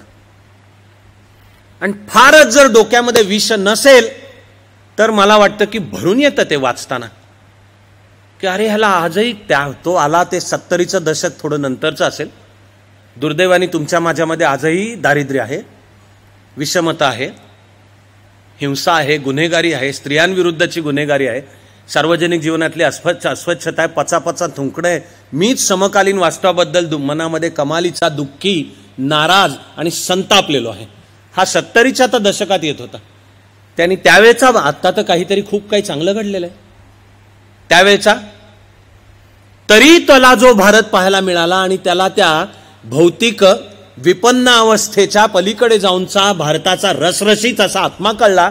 त्यांनी तो भारावून जाणारा चॅप्टर लिहिलाय.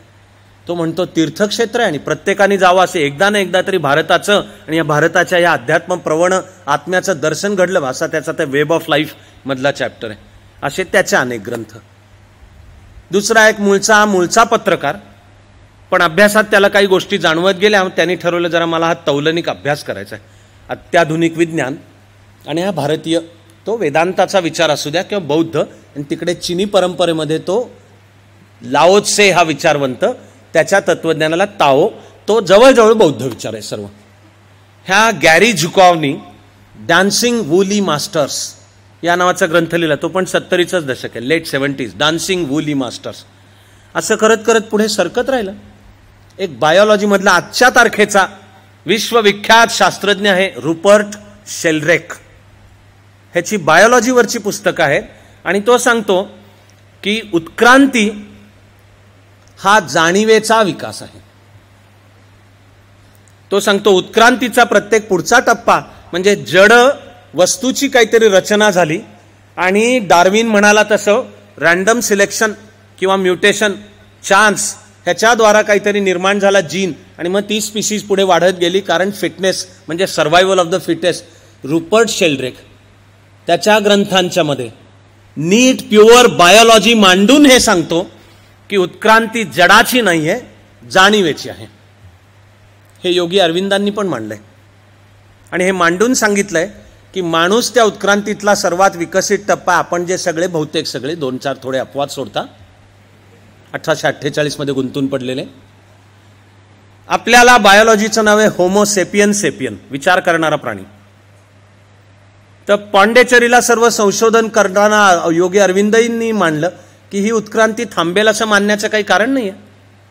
जर एक पेशीय अमिबापासून ते आता हा कमालीचा गुंतागुंतीचा आणि उत्क्रांतीच्या प्रगत स्थितीतला मानव नावाचा प्राणी तयार झाला तर उत्क्रांती थांबेल असं कशासाठी मानायचं? ही उत्क्रांती चालणार आहे पुढे. एवढंच नाही, अरविंद म्हणाले की माणसाचं अन्य स्पीसीजपेक्षा वेगळेपण आपण जाणीवपूर्वक उत्क्रांतीला गती देऊ शकतो. We can accelerate evolution. कशी करायची? योग, आसनं, प्राणायाम, ध्यानधारणा हे मनाला जेव्हा जसं पटत जाईल तसं आचार विचाराचे हे पाळत चल. त्याच्यात उच्च नीचतेचा संबंध नाहीये.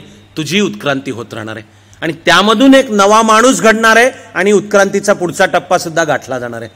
हे रुपर्ट शेल्ड्रेक आता त्याच्या ग्रंथांमध्ये पण सांगतो. त्याच्यावर काही शास्त्रज्ञ बहिष्कार टाकतात की हा कशाचा बायोलॉजीचा आहे, हा असलं कसलं सांगतोय. असा फिजिक्समधला आत्ताचा शास्त्रज्ञ, त्याच्या युट्यूबवर तुम्हाला क्लिप्स पण मिळतील, रॉबर्ट लॅन्झा. ह्याचा आधीचा ग्रंथ आहे बायोसेंट्रिझम आणि आता अलीकडे आला बियॉन्ड बायोसेंट्रिझम. तर बायोसेंट्रिझम म्हणजे सर्व विश्वाच्या मुळाशी जाणीव आहे, कॉन्शियसनेस. सर्व विश्वाच्या मुळाशी जाणीव आहे आणि भौतिक आणि जीवशास्त्रीय सर्व आकार हे त्या जाणीवेनी धारण केलेले आकार आहेत. आणि तो सांगतो जाणीव एकच आहे, सिंग्युलर जाणीव, युनिव्हर्सल कॉन्शियसनेस एकच आहे, फक्त तिचे असे वेगवेगळे आकार धारण होतात. आपल्याला ज्ञानोबा माऊली ज्ञानेश्वरीमध्ये जाणीव करून देते की समुद्राचं पाणीच पाणी, सर्वत्र पाणीच असतं, पण कधी त्याचा भोवरा तयार होतो, कधी त्या पाण्यामध्ये प्रवाह आहे, कधी तेच पाणी मी तांब्याच्या छोट्याशा ह्याच्यामध्ये भरून ठेवून पूजेमध्ये ठेवीन, तर कधी ते हंड्यामध्ये असेल. पाण्याचे विविध आकार आहेत, ते फक्त आहे ते सर्व पाणी आणि ते एकच एक आहे. त्यातल्या त्या भोवरा आणि प्रवाह आणि वेगवेगळ्या आकारांना मी म्हणजे काहीतरी वेगळा वाटणे ही माया आहे. तू वेगळा नाहीच आहेस. ज्या दिवशी तुझी ते माया दूर होईल त्या दिवशी त्या पाणी नावाच्या पाणीपणाशी असलेलं एकरूपत्व म्हणजे ते तूच आहेस. तत्वमसी, युनिव्हर्सल कॉन्शियसनेस, जाणीव जी एकच एक सर्वत्र भरून राहिलेली आहे, तू तेच आहेस. तुला जे वाटतं की हा मी वेगळा आहे, हा देहात बांधलेला मी किंवा मनामध्ये बांधलेला मी, बुद्धीमध्ये बांधलेला मी, अहम, इगो, अहंकार म्हणजे वेगळेपणाची जाणीव ह्याच्यात बांधलेले, ते चित म्हणजे चैतन्यदायी. हे आता हा रॉबर्ट लॅन्झा सांगतो. बायोसेंट्रिझम आणि बियॉन्ड बायोसेंट्रिझम. 20व्या शतकातला एक सर्वश्रेष्ठ ॲस्ट्रोफिजिसिस्ट म्हणजे खगोल विज्ञान कार्ल सगन, त्यांनी 51 महान ग्रंथ लिहिलेत त्याच्यावर. तो प्राचीन भारतीय विज्ञानाचा अभ्यास करून सांगतो की सर्व मानवी संस्कृतीच्या मध्ये खगोल विज्ञानामध्ये ज्यांनी सर्वात जास्ती प्रगती साधली आणि हे विश्वसुद्धा ज्यांना कळलं होतं असे भारतीय आहेत प्राचीन. असे त्यांनी अनेक तक्त्यांच्या मध्ये मांडून दाखवले की विज्ञानाच्या विविध कल्पना. भारताचा आपण ज्या विश्वात राहतो त्याला शब्द आहे ब्रह्मांड. फिजिक्स सांगतं की युनिव्हर्स आपण ज्याच्यात राहतो बिग बँग पासून चालू झालेलं, बिग बँग एकोहम बहुश्याम. आणि फिजिक्स सुद्धा सर्व शोध घेत कसं झालं विश्व निर्माण हे पहिल्या 3 सेकंदांपर्यंत जाऊ शकतं. त्याच्या आधीच्या पहिल्या 3 सेकंदात तिथे फिजिक्सचे सर्व नियम कोलमडून पडतात.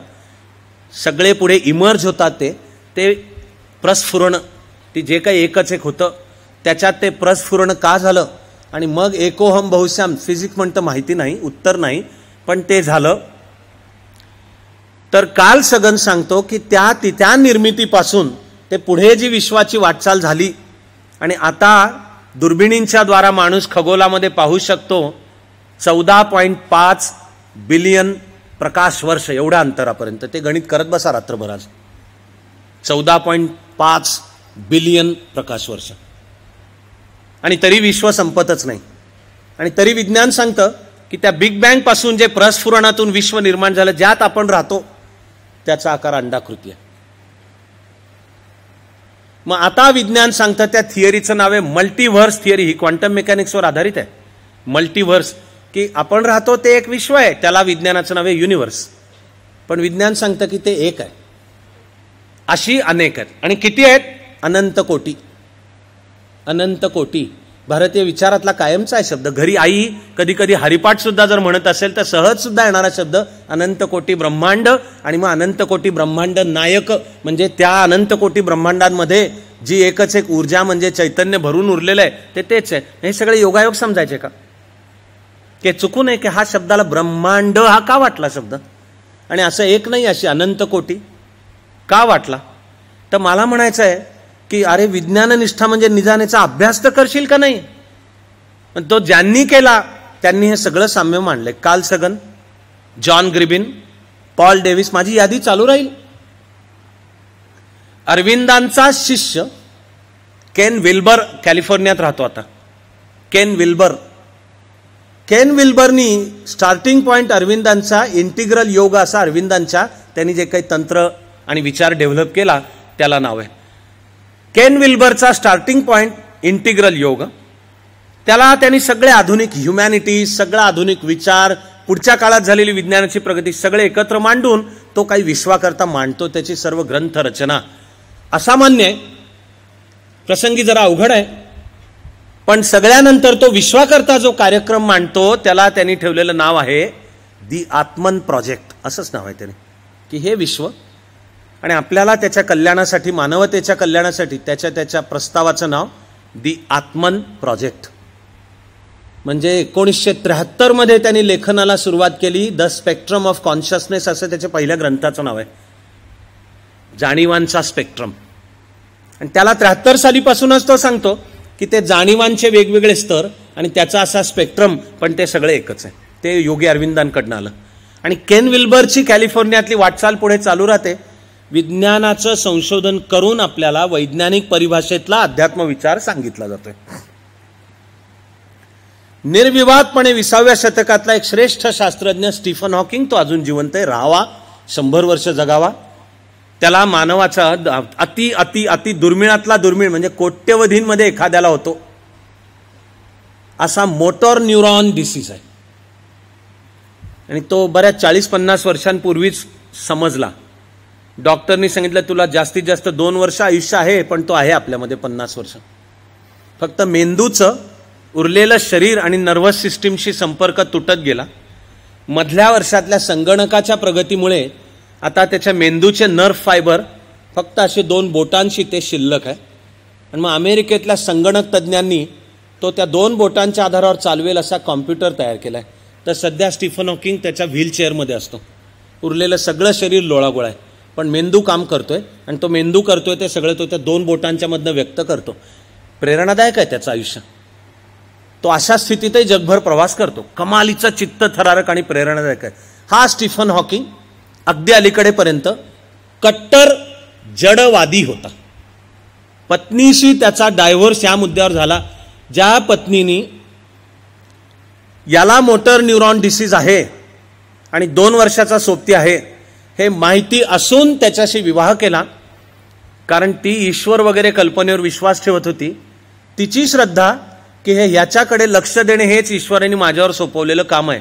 तिच्या श्रद्धांचा दिवस रात्र अपमान करत, आणि हा सांगत होता तुझं बकवास आहे, काही ईश्वर विश्वर काही नाहीये, आहे ते सर्व जड आहे.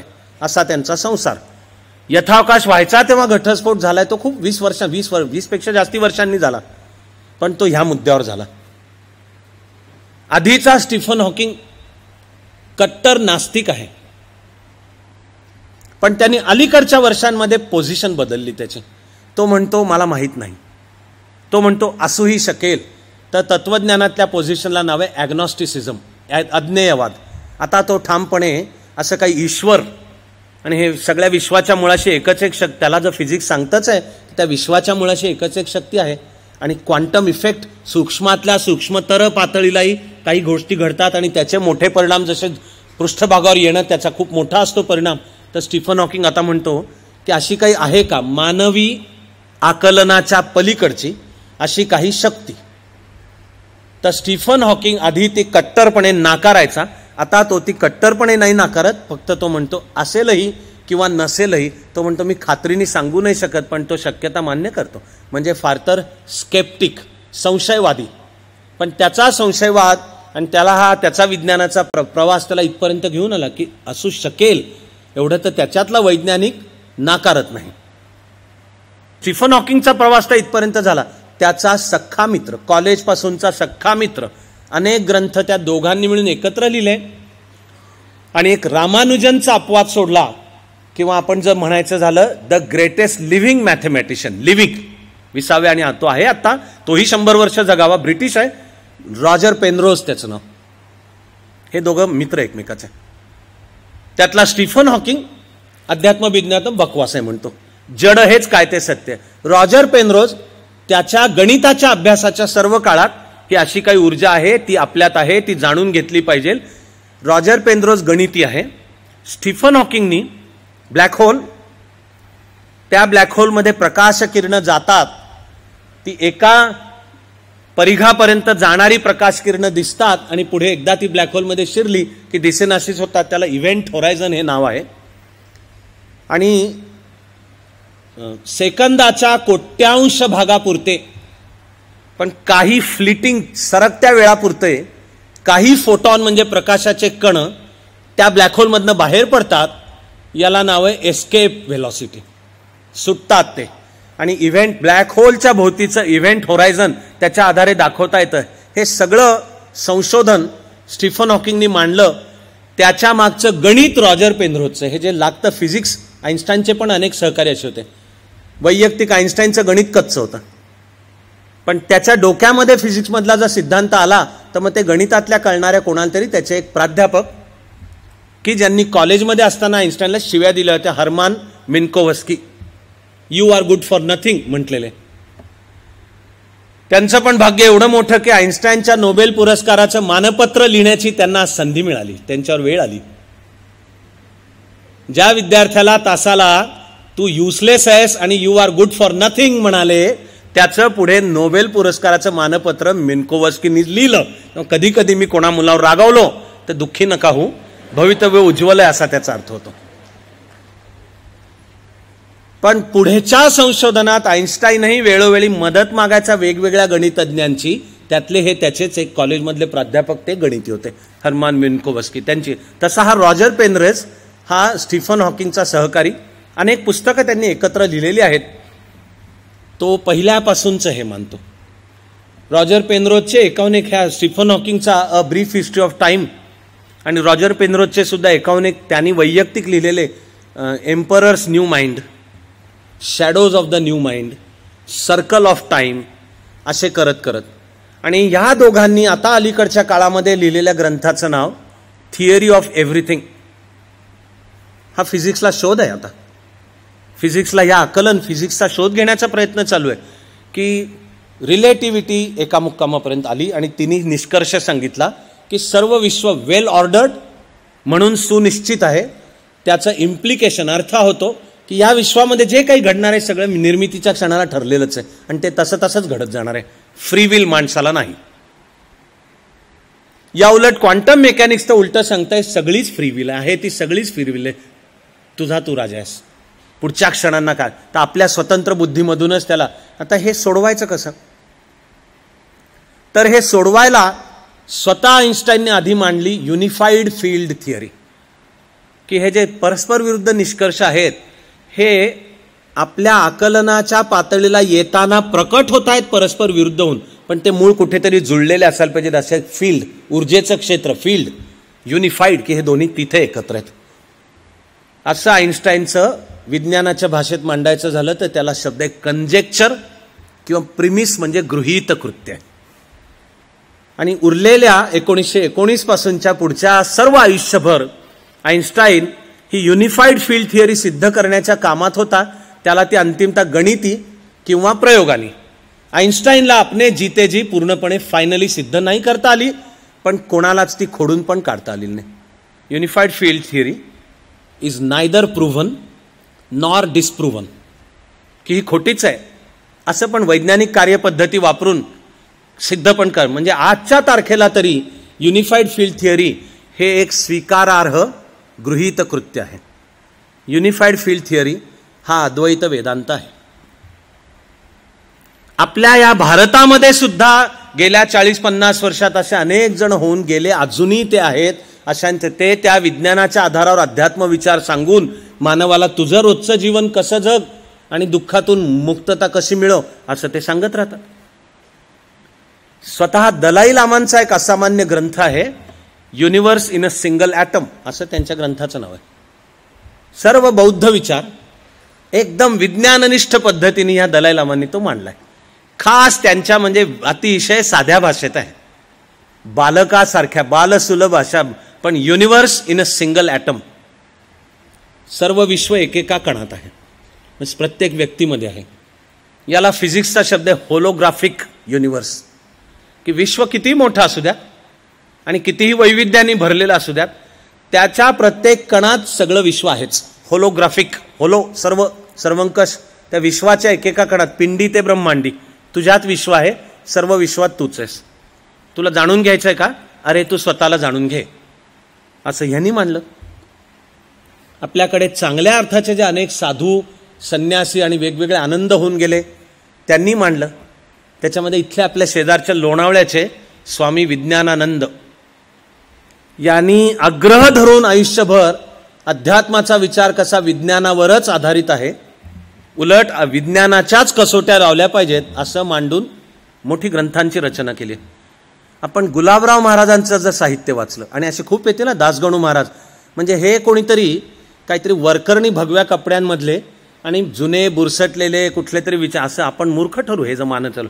माझं म्हणणे अभ्यास करा, वाचन करा, स्वतंत्र विचार करा, तुम्हाला करायचे ते प्रयोग करा, तर्काच्या बुद्धीच्या कसोटीवरच लिखो. पण तसं न करता नाकारणे ही पण अंधश्रद्धाच आहे, की म्हणजे तुझं माइंड खुलं नाहीये. अगदी अलीकडचे जगामध्ये गाजतोय वाद, तो हा भारतीय विचारवंत तो असतो अमेरिकेमध्ये, तो मूळचा आयुर्वेदिक डॉक्टर आहे दीपक चोप्रा. आणि आत्ताच्या जगात जडवादी विचार असामान्य पद्धतीने मांडणारा शास्त्रज्ञच आहे. तो जेवढा महान शास्त्रज्ञ आहे तेवढाच महान लेखक पण आहे, तो म्हणजे रिचर्ड डॉकिन्स. रिचर्ड डॉकिन्स अलीकडच्या काळातलं एक महत्वाचं, त्यांनी खूप लिहिलेत, सगळी ग्रेट आहेत पुस्तकं, पण मी आत्ताच्या विषयाला धरूनच आहे तेवढंच सांगतोय. त्याचं नाव गॉड डिल्युजन. डिल्युजन की मायावीच आहे, हे ईश्वर नावाची बकवास कल्पना आणि हे समजणे, आणि माणूस ते एका कुठल्या तरी भ्रमिष्ट जगामध्ये राहतो. त्याच्या अख्ख्या ग्रंथाचंच नाव गॉड डिल्युजन. तर दीपक चोप्रा आणि रिचर्ड डॉकिन्स यांचा असा एक गाजलेला वाद आहे, त्याची आता ग्रंथरचना आहे. असा पूर्वी अरविंदांचा त्यावेळच्या एका जडवाद्याशी झालेला वाद आहे.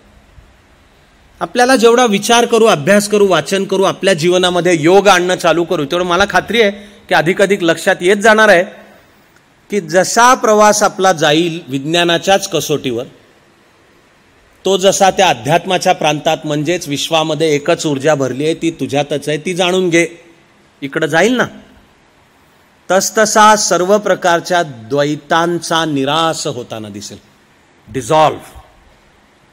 तेव्हा जड विरुद्ध चेतन. तर जेव्हा हे कळणं चालू होईल की अरे जड विरुद्ध चेतन असं काही नाहीच आहे, जे जड आहे ते चेतनाचा एक आविष्कार आहे, आणि जे चेतन आहे ते जडाचं मूळ स्वरूप आहे, वेगळं नाहीच आहे. तर अद्वैताच्या पातळीला जड विरुद्ध चेतन, अद्वैताची पातळी सोडून खाली उतरणं चालू होईल, तिथे मग एक जड आहे आणि एक चेतन आहे, तरी ते परस्परावर अवलंबून आहे आणि बदलत आहे. पण जसजसे जाऊ मुळाकडे, ऊर्ध्वमूल मधशाखम असे मुळा, तसतसं दिसेल की सर्व प्रकारची द्वैत, डायकॉटॉमीज, ड्युॲलिटीज, निराशच होईल त्यांचा. विज्ञानावर आधारितच तत्वज्ञानाच्या क्षेत्रामध्ये आयडियालिझम वर्सेस एम्पिरिसिझम असा एक डिबेट मांडला जातो, आजही तो चालू आहे. आयडियालिझम म्हणजे असं काहीतरी विश्वाच्या मुळाशी काहीतरी ऊर्जा आहे, चैतन्य आहे. भारतीय विचार त्याला ब्रह्म म्हणतो, प्लेटोनी त्याला आयडिया असंच नाव दिलं, म्हणून पाश्चात्य विचारामध्ये आयडियालिझम. प्लेटो म्हणतो विश्वाच्या मुळाशी आयडिया, आय कॅपिटल, ती वेगवेगळी रूपं धारण करते. आणि प्लेटो हे सांगतोच की आपण ज्या जगात जगतो ते मायेचं जग आहे. प्लेटोनी दिलेली छान उपमा आहे की गुहेच्या बाहेर आग पेटवली आहे, त्याच्या भोवती काहीतरी आहे, माणसं किंवा वास्तव, पण आपण गुहेत आहोत आणि आपल्याला फक्त त्या आगीच्या प्रकाशात भोवती वावरणाऱ्या माणसांच्या सावल्या गुहेच्या भिंतीवर दिसत आहेत. आपण त्या सावल्यांना अंतिम समजतो आहोत. कळणारं विश्व म्हणजे त्या गुहेच्या भिंतीवर अग्नीच्या प्रकाशात प्रतिबिंबित झालेल्या सावल्या आहेत. मूळचा अग्नी जेव्हा कळेल तेव्हा तुला ह्या सगळ्या सावल्यांचा अर्थ कळेल. त्याला तो आयडिया असं म्हणतो. आणि पाश्चात्य विचारांची सुद्धा एक मोठी वाटचाल प्लेटोपासून सुरुवात करून ज्या तत्वज्ञानाला म्हणजे आयडियालिझम म्हणजे विश्वाच्या मुळाशी एक ऊर्जा आहे. याउलट जे ते नाकारतं म्हणजे अरिस्टॉटल त्याचा शिष्य. आणि पुढच्या सगळ्या विज्ञानाच्या वाटचालीवर ज्याचा प्रभाव आहे तो अरिस्टॉटल म्हणतो हे काय माया वगैरे हे काय खरं नाहीये, जड, कळणारं. एम्पिरिसिझम या शब्दाचा अर्थ आहे इंद्रियगम्य. म्हणजे माणसाला जी 5 ज्ञानेंद्रिय दिलेली आहेत, तर तू जे काही बोलतोयस डोळ्याला दिसतं का, कानाला ऐकू येतं का, त्वचेला फील, स्पर्श तरी कळतो का, नाकाला वास येतो का, जिभेला चव कळते का. हे जर असेल तर ते आहे. उरलेलं जर बोलत असेल तर बकवास आहे. सर्व ज्ञान इंद्रियगम्य आहे. अद्वैताच्या पातळीला आयडियालिझम विरुद्ध एम्पिरिसिझम असा सुद्धा फरक मुळात उरतच नाही. विज्ञानाच्या प्रगतीनेच सांगितलं की ह्या शरीराची 5 ज्ञानेंद्रिय ही फक्त शरीराची आहेत. तो ज्ञानाचा अंतिम पडाव नाही. उदाहरणार्थ 20 डेसिबलच्या खालचा आणि 200 डेसिबलच्या वरचा आवाज माणसाला ऐकू नाही येत. तर माणसाला ऐकू नाही येत म्हणजे 20 डेसिबलच्या खाली आणि 200 डेसिबलच्या वर आवाज नाहीये असा नाहीये त्याचा अर्थ. पण आपलं कर्णेंद्रिय उत्क्रांतीच्या प्रक्रियेमध्ये त्यासाठी घडवलं गेलेलं नाहीये, पण ते आहे कुठेतरी. असं सर्वाबद्दल सांगता येईल. इतकंच काय, न्यूरोसायन्स म्हणजे मेंदूचं शास्त्र आणि मेंदूची फिजिओलॉजी, न्यूरोफिजिओलॉजी याच्या सप्रमाण आणि प्रयोगांच्या आधारावर विज्ञान सांगतं आता की मेंदूच्या विशिष्ट रचनेमुळे विश्वाचं एक विशिष्ट आकलन आपल्याला होतं. ते विश्वाच्या मूळच्या त्याच्या स्वरूपातलं आकलन आहे की नाही काही म्हणता नाही येणार, कारण ते आपल्या मेंदूच्या त्या विशिष्ट रचनेमुळे झालेलं आकलन आहे. आणि न्यूरोसायन्स सांगतं की 5 ज्ञानेंद्रियांच्या पलीकडे, त्या 5 ज्ञानेंद्रियांच्याहून तरल अत्यंत सूक्ष्म पातळीचं, या 5पेक्षा जास्त पॉवरफुल, नव्हे त्या 5वरही प्रभाव पाडणारं 6वं ज्ञानेंद्रिय आहे. त्याचं नाव मन. माइंड. मन हे ज्ञानेंद्रिय म्हणतं न्यूरोसायन्स. मन हे ज्ञानेंद्रिय आहे. भगवद्गीतेच्या 7व्या अध्यायातला अर्धा श्लोक आहे मनःषष्ठानी इंद्रियाणी, आणि मग पुढे प्रकृतीस्त्वानी, म्हणजे मन हे 6वं इंद्रिय आहे. जर एम्पिरिसिझमला धरून बसलो की फक्त इंद्रियगम्य आहे तर ही फिजिकल कळणारी इंद्रिय, सर्व ज्ञान तुझे ज्ञानाच्या क्षेत्राचा प्रवेश किंवा मनामध्ये होणारा ज्ञानाचा उदय, सूर्योदय हा फक्त त्या इंद्रियगम्य ज्ञानाच्या द्वाराच होतो का. तर विज्ञानाने पण मान्य करणं चालू केलं की नाही, त्या इंद्रियांच्या पलीकडे सुद्धा होतो. अशा पातळीला आयडियालिझम आणि एम्पिरिसिझम यांच्या द्वैतांचा सुद्धा निराशच होताना आपल्याला दिसतो. म्हणजे ती वाटचाल अद्वैताकडे आहे. आधुनिक विज्ञानाने वाटचाल चालू केली त्याचं वैचारिक श्रेय आणि पितृत्व सर्वसाधारणपणे हा 16व्या-17व्या शतकातला विचारवंत गणिती तत्वज्ञ देकार्त ह्याला दिलं जातं. त्यांनी माइंड आणि मॅटर असं द्वैत मांडलं की एक मॅटर वस्तुमानाचं क्षेत्र आहे आणि एक मन नावाचं काही वेगळं आहे. ते मन नावाचं स्पिरिच्युअल, आध्यात्मिक आहे, ते आपल्याला माहिती नाही. इकडं आपल्याला कळणार हे मॅटर नावाचं. विज्ञानाची पुढची सर्व वाटचाल त्याला धरून झाली. तिच्यामध्ये कोपर्निकस, केपलर, गॅलिलिओ, ब्रुनो वगैरे वगैरे करत न्यूटननी ते एका उंच शिखराला नेऊन ठेवलं. ते सांगताना न्यूटनच आपणहून सांगतो की मी कोणी वेगळा विज्ञान मांडणारा नाहीये, मी महान व्यक्तींच्या खांद्यावर उभा आहे. We stand on the shoulders of giants. की आपल्याला जास्त दूरचं क्षितिज का दिसतंय, तर फार मोठ्या मोठ्या व्यक्तींनी आपल्याला उचलून धरले खांद्यावर, आपण त्यांच्या खांद्यावर आहोत म्हणू नये. या एका ओळीमध्ये विज्ञानाच्या वाटचालीचा फार रम्य मुद्दा आहे. तो विज्ञानाच्या वाटचालीत आधीचं काहीतरी खोटं ठरतं आणि नंतर पुढचं खरं ठरतं, अशाच आपण समजायला गेलो तर चुकीची आहे समजूत. ते आधीचं काहीतरी शोधलेलं असतं, सत्याचं ते आकलन आपल्याला पुढच्या वाटचालीचा स्टार्टिंग पॉईंट ठरतं आणि नवनवं क्षितिज दिसणं चालू होतं. ते आधीच्यामुळेच होतं, ते काय आधीचं खोटं आहे म्हणूनच नाही आहे. हे कळलेला न्यूटन म्हणतो we stand on shoulders of giants. पण ते सर्व विज्ञान हे मुख्यतः द्वैती, माइंड आणि मॅटरमध्ये द्वैत पाहणारं आणि मेकॅनिकल. त्या विश्वाचं सगळ्यात उत्तम मानलं गेलं प्रतीक, सिंबल घड्याळ. घड्याळ.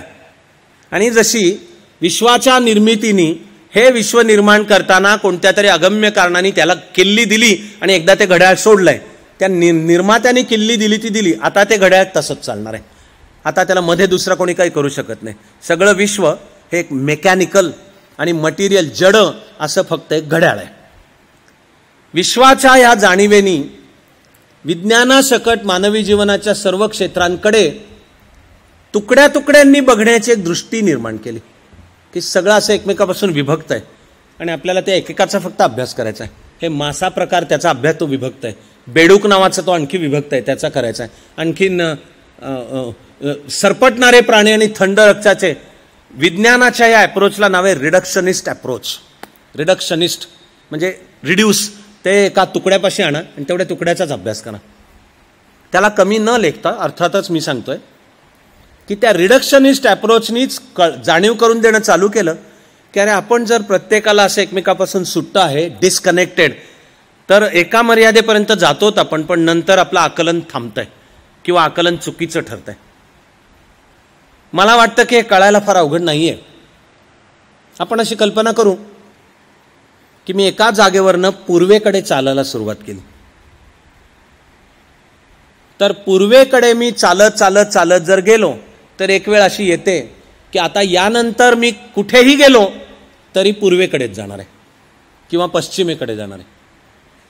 कारण एक स्पॉट असा येईल की त्याच्या पुढे मला वाटतंय मी चालतोय पूर्वेकडे, पण जिथून निघालो त्याच्या बरोबर उलट्या दिशेला चालतोय मी, खरं म्हणजे पश्चिमेला चालतोय.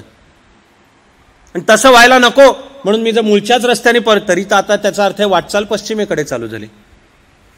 आकलनाचा परीघ जसा कळेल आणि तो ज्या व्यासाने निर्माण झालेला आहे तो समजेल, तसं या आकलनाचं अद्वैत कळणं चालू होणार आहे. तिला विज्ञानाचं नाव आहे होलिस्टिक. होलिस्टिक.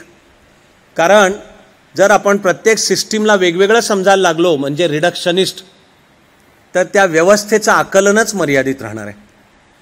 त्या सिस्टीमचं आकलन करत करत जसे आपण जाऊ तसं जाणवतं की इथे सिस्टीमची सीमारेषा येते, काहीतरी दुसरं चालू होतंय आणि ह्या सिस्टीमचं आकलन आता इथून पुढे अपुरं पडतंय आणि दुसरं काहीतरी निर्माण होतंय. त्या विविध सिस्टीमच्या सीमारेषा आहेत, त्या इंटरकनेक्टेड आहेत, इंटरडिपेंडंट आहेत. म्हणून आता विज्ञानाच्याच अभ्यासाचा समोर आलेला मोठा मुद्दा आहे होलिस्टिक अप्रोच. होलिस्टिक, सर्वंकष. की आता किंवा त्याला दुसरं नाव आहे सिस्टीम्स अप्रोच. म्हणजे तुम्ही वेगवेगळ्या नका समजू. जसं माणसाचं माणूस पण, तर तुम्ही माणसाच्या माणूसपणाला वेगळं नका समजू. तुम्ही अभ्यास करा जाल माणसाची नर्व्हस सिस्टीम, ती वेगळी काढता येणार आहे का? काढायला गेलात तर एका टप्प्यापर्यंत अभ्यास कराल आणि पुढे नर्व्हस सिस्टीमचा मग चुकीचाच अभ्यास चालू होईल, कारण ती वेगळी नाही हो नर्व्हस सिस्टीम. डायजेस्टिव्ह सिस्टीम आणि ब्लड सर्क्युलेशनची सिस्टीम, रिप्रोडक्टिव्ह सिस्टीम, फिलिंग माणसाला कसं येते ते, तर हे जे माणसाचं माणूस पण त्याच्या सर्वंकष स्वरूपात कळायचं असेल तर ह्या सगळ्या सिस्टीम्स कशा इंटरकनेक्टेड आहेत, नवे नवे इंटरडिपेंडंट आहेत आणि तुम्ही ते सर्वंकष अभ्यास केल्याशिवाय होणार नाहीये. विज्ञानाच्या त्या अप्रोचचं नाव होलिस्टिक. आणि सिस्टीम्स जरी वेगवेगळ्या असल्या तरी त्या असलेल्या प्रत्येक सिस्टीममध्ये सर्व विश्वाच्या परिपूर्णत्वाचा आविष्कार त्या सिस्टीममध्ये आहेच. म्हणून विश्व होलोग्राफिक, म्हणजे पिंडी ते ब्रह्मांडी, असं विज्ञानच आता अध्यात्म सांगणं चालू करतंय. एकाहून एक अनेक शास्त्रज्ञ त्यांच्या जीवनात स्वतः आता नियमितपणे योग करतात आणि इतरांनाही करायला सांगतात. तुमच्या माझ्या देशाच्या मूळच्या जाणीवेमध्ये ही विज्ञानाची एक उत्तुंग शिखरं आपण गाठलेली आहेत, पण काळाच्या ओघात विसरायला झाली आपल्याला. प्राचीन भारताने केलेली विज्ञानातली प्रगती खरोखर आत्ताचा अभ्यास आणि इथून पुढची वाटचाल हिला आपल्याला प्रचंड प्रेरणा देईल आणि आपण ते करू शकतो याचा आत्मविश्वास म्हणजे एहसास दे, भान, आत्मभान देईल. अशीच आहे भारताची विज्ञानातली. ह्याच्यात काही मागासलेलं नाही, काही बुरस. उलट त्याचा अभ्यास न करता म्हणणे हे तुमचे सगळे बकवास आहे. मग त्यांना त्यांच्या अंधश्रद्धांमध्ये राहू द्यात, त्या अंधश्रद्धा आहेत.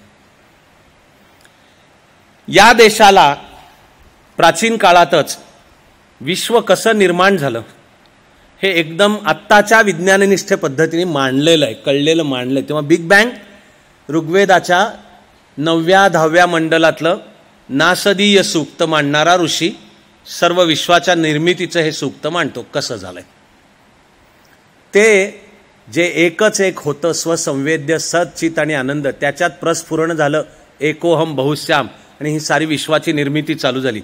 तरी त्या निर्मितीच्या क्रमात मांडलंय की प्रथम निर्माण झालं आकाश, त्यातून वायू, त्यातून अग्नी म्हणजे तेज, त्यातून आप म्हणजे द्रव, द्रव केवळ पाणी नाही द्रव, त्यातून पृथ्वी, पृथ्वी म्हणजे ही पृथ्वी गोलाकार पृथ्वी नाही, जड द्रव्य, त्यातून औषधयः, त्यातून वनस्पती सृष्टी, त्यातून सजीव सृष्टी, त्यातून अचर सजीव सृष्टी आणि मग चर सजीव सृष्टी करत करत पूर्ण उत्क्रांतीची मांडणी.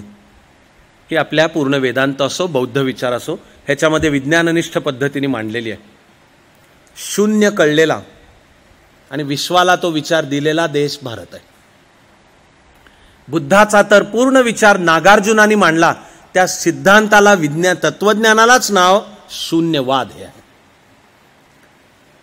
परीघ आणि त्याचं व्यासाशी असलेलं नातं म्हणजे पाय. तर शास्त्रीय अभ्यास करणाऱ्या सगळ्यांना माहिती आहे की त्या पायची सर्वात अचूक किंमत प्राचीन काळामध्ये भारतीयांनीच मांडलेली आहे. ह्या दोनाचा आणि त्याच्या आधारावर सर्व विज्ञानाची वाटचाल. रूढार्थाने ज्याचं नाव Pythagoras theorem, a² + b² = c². आपला काही खोटा अभिमान नाही आहे, हे वेदांच्या मधल्या शुल्ब सूत्रात आहे. हे पायथागोरस स्वतः सांगतो, मी भारतात शिकलो. आपल्याला आपला देश, इतिहास, संस्कृती ज्या चुकीच्या पद्धतीने, अवैज्ञानिक पद्धतीने सांगितली जाते, दुर्दैवाने विशेषतः गेली 70 वर्ष, ती हे आपल्याला चुकीची प्रतिमा स्वतःबद्दलची करते. कोणी जर सांगायला गेलं की अरे आहे विज्ञानावर, अभ्यास कर ना मग बोल ना, तर हे बुरसटलेलं आहे, हे असं अंगावर झुरळ पडल्यासारखं, आपण त्यांना त्यांच्या रस्त्याने जाऊ द्यात. भूमिती आहे कारण ती यज्ञांची रचना आणि यज्ञवेदीचे वेगवेगळे आकार, ती शास्त्रशुद्ध यज्ञांचे आकार तसेच कसे करायचे यातून पूर्ण भूमितीचा जन्म आहे. या देशाला पृथ्वी गोल आहे हे कायम माहिती आहे. इथे कधी भांडण नाही की पृथ्वी सपाट आहे.